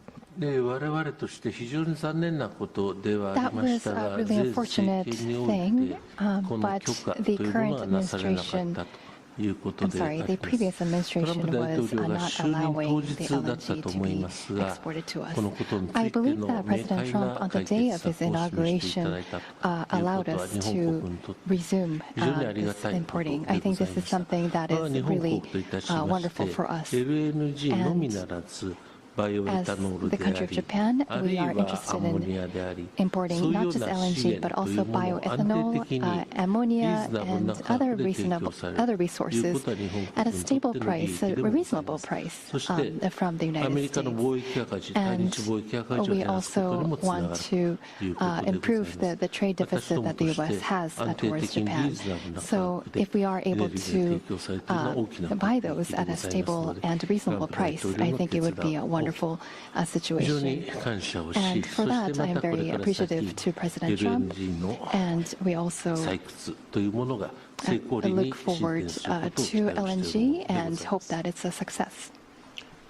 I want to just say that on the ethanol, Iowa is going to be very happy. All of the Nebraska, all of our farm states are going to be very happy. They want ethanol, and we'll be able to provide it. So our farmers, who I like and they like me, I think they're going to be very, very happy. We've opened the sale of LNG immediately. Actually, we did it a few days ago, and China, right now, not only China, everybody wants to buy it. We have more than anybody, and they're all buying it. But Japan, in particular, we're very happy that they're going to start immediately.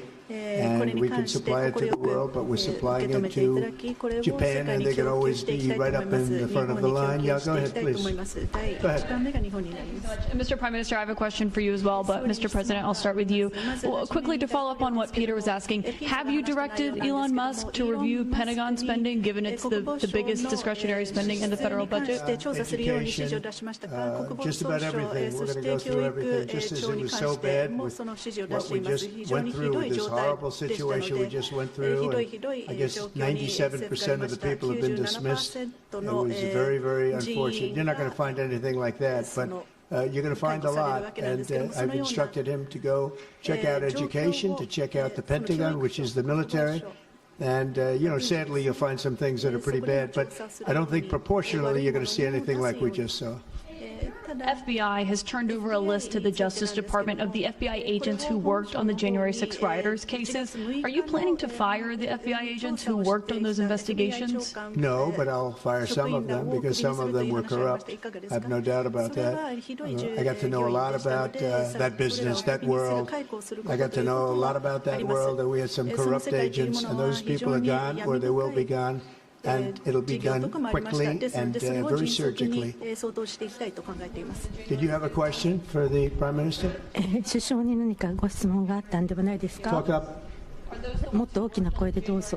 I don't know. I 1 don't 月 know. 6日の人たちに関しては、腐敗している人たちもいるということですね。評判を FBI の評判を上げたいと思います。キャス・パテルは非常にいい仕事をしております。FBI は評判が悪かった。この4年間全然ダメだった。それを評判を盛り返したいというふうに思っております。トランプ大統領と一番初めて会見をされたということなんですけれども、President Trump certainly did the last time he was in office. Would you like to see him resume that contact and also that in-person meeting that he had with the North Korean leader Kim Jong-un? 金正恩との会談を大統領にしていただきたいと思ってらっしゃいますか？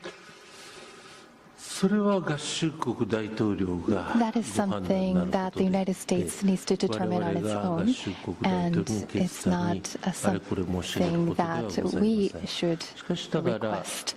Having said that, but for example, in Vietnam or Singapore, the President of the United States,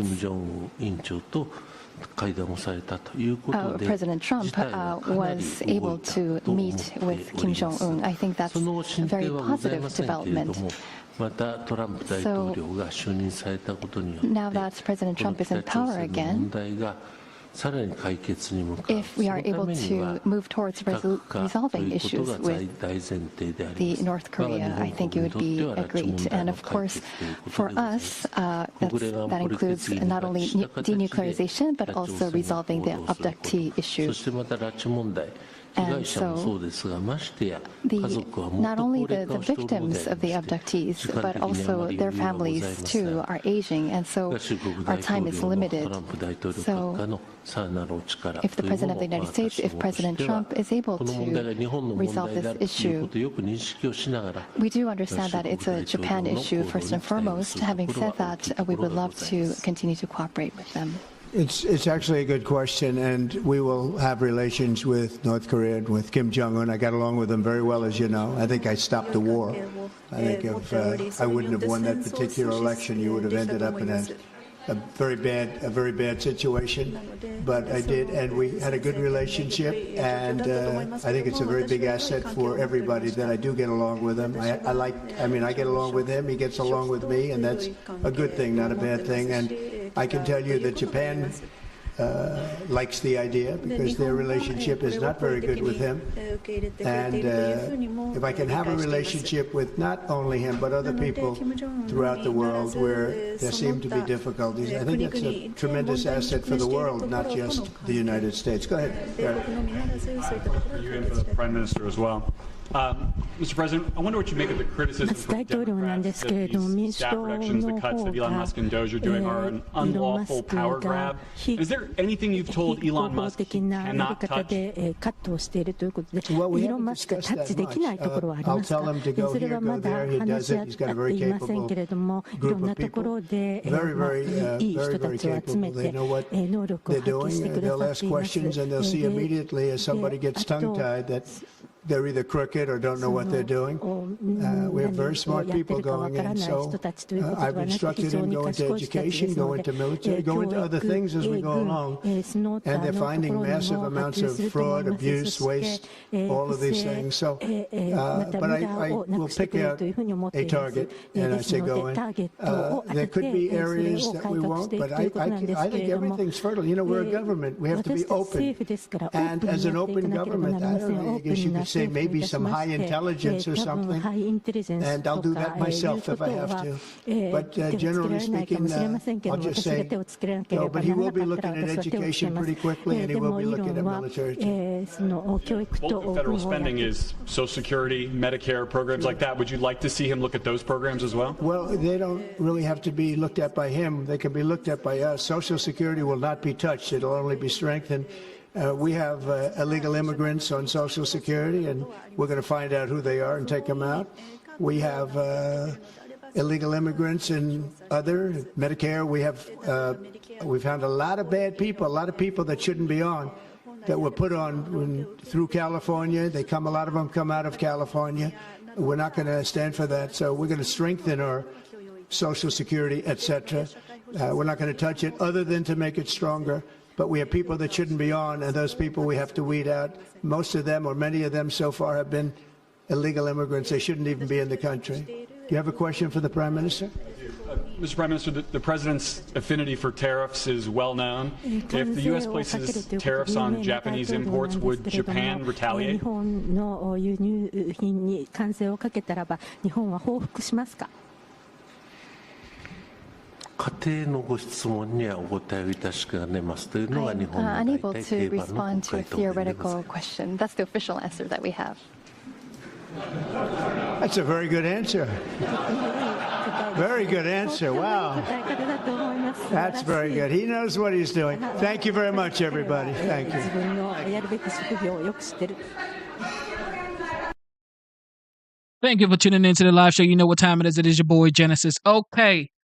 I'm just working my way back here, trying to get comfortable one more time, but I will be back here. Instead of looking for perfection, seek for consistency. Never give up on yourself. Never give up on your dreams. Never give up on God. Believe in yourself. Believe in your capabilities, and believe in God. Okay. I switched it up a little bit right there, but stay strong, man. Life is hard, but stay strong. And whatever you're going through, just know that God loves you, and that you're gonna make it. Okay, you're gonna make it. Just stay strong. Take it one day at a time, and God is great. I love you guys.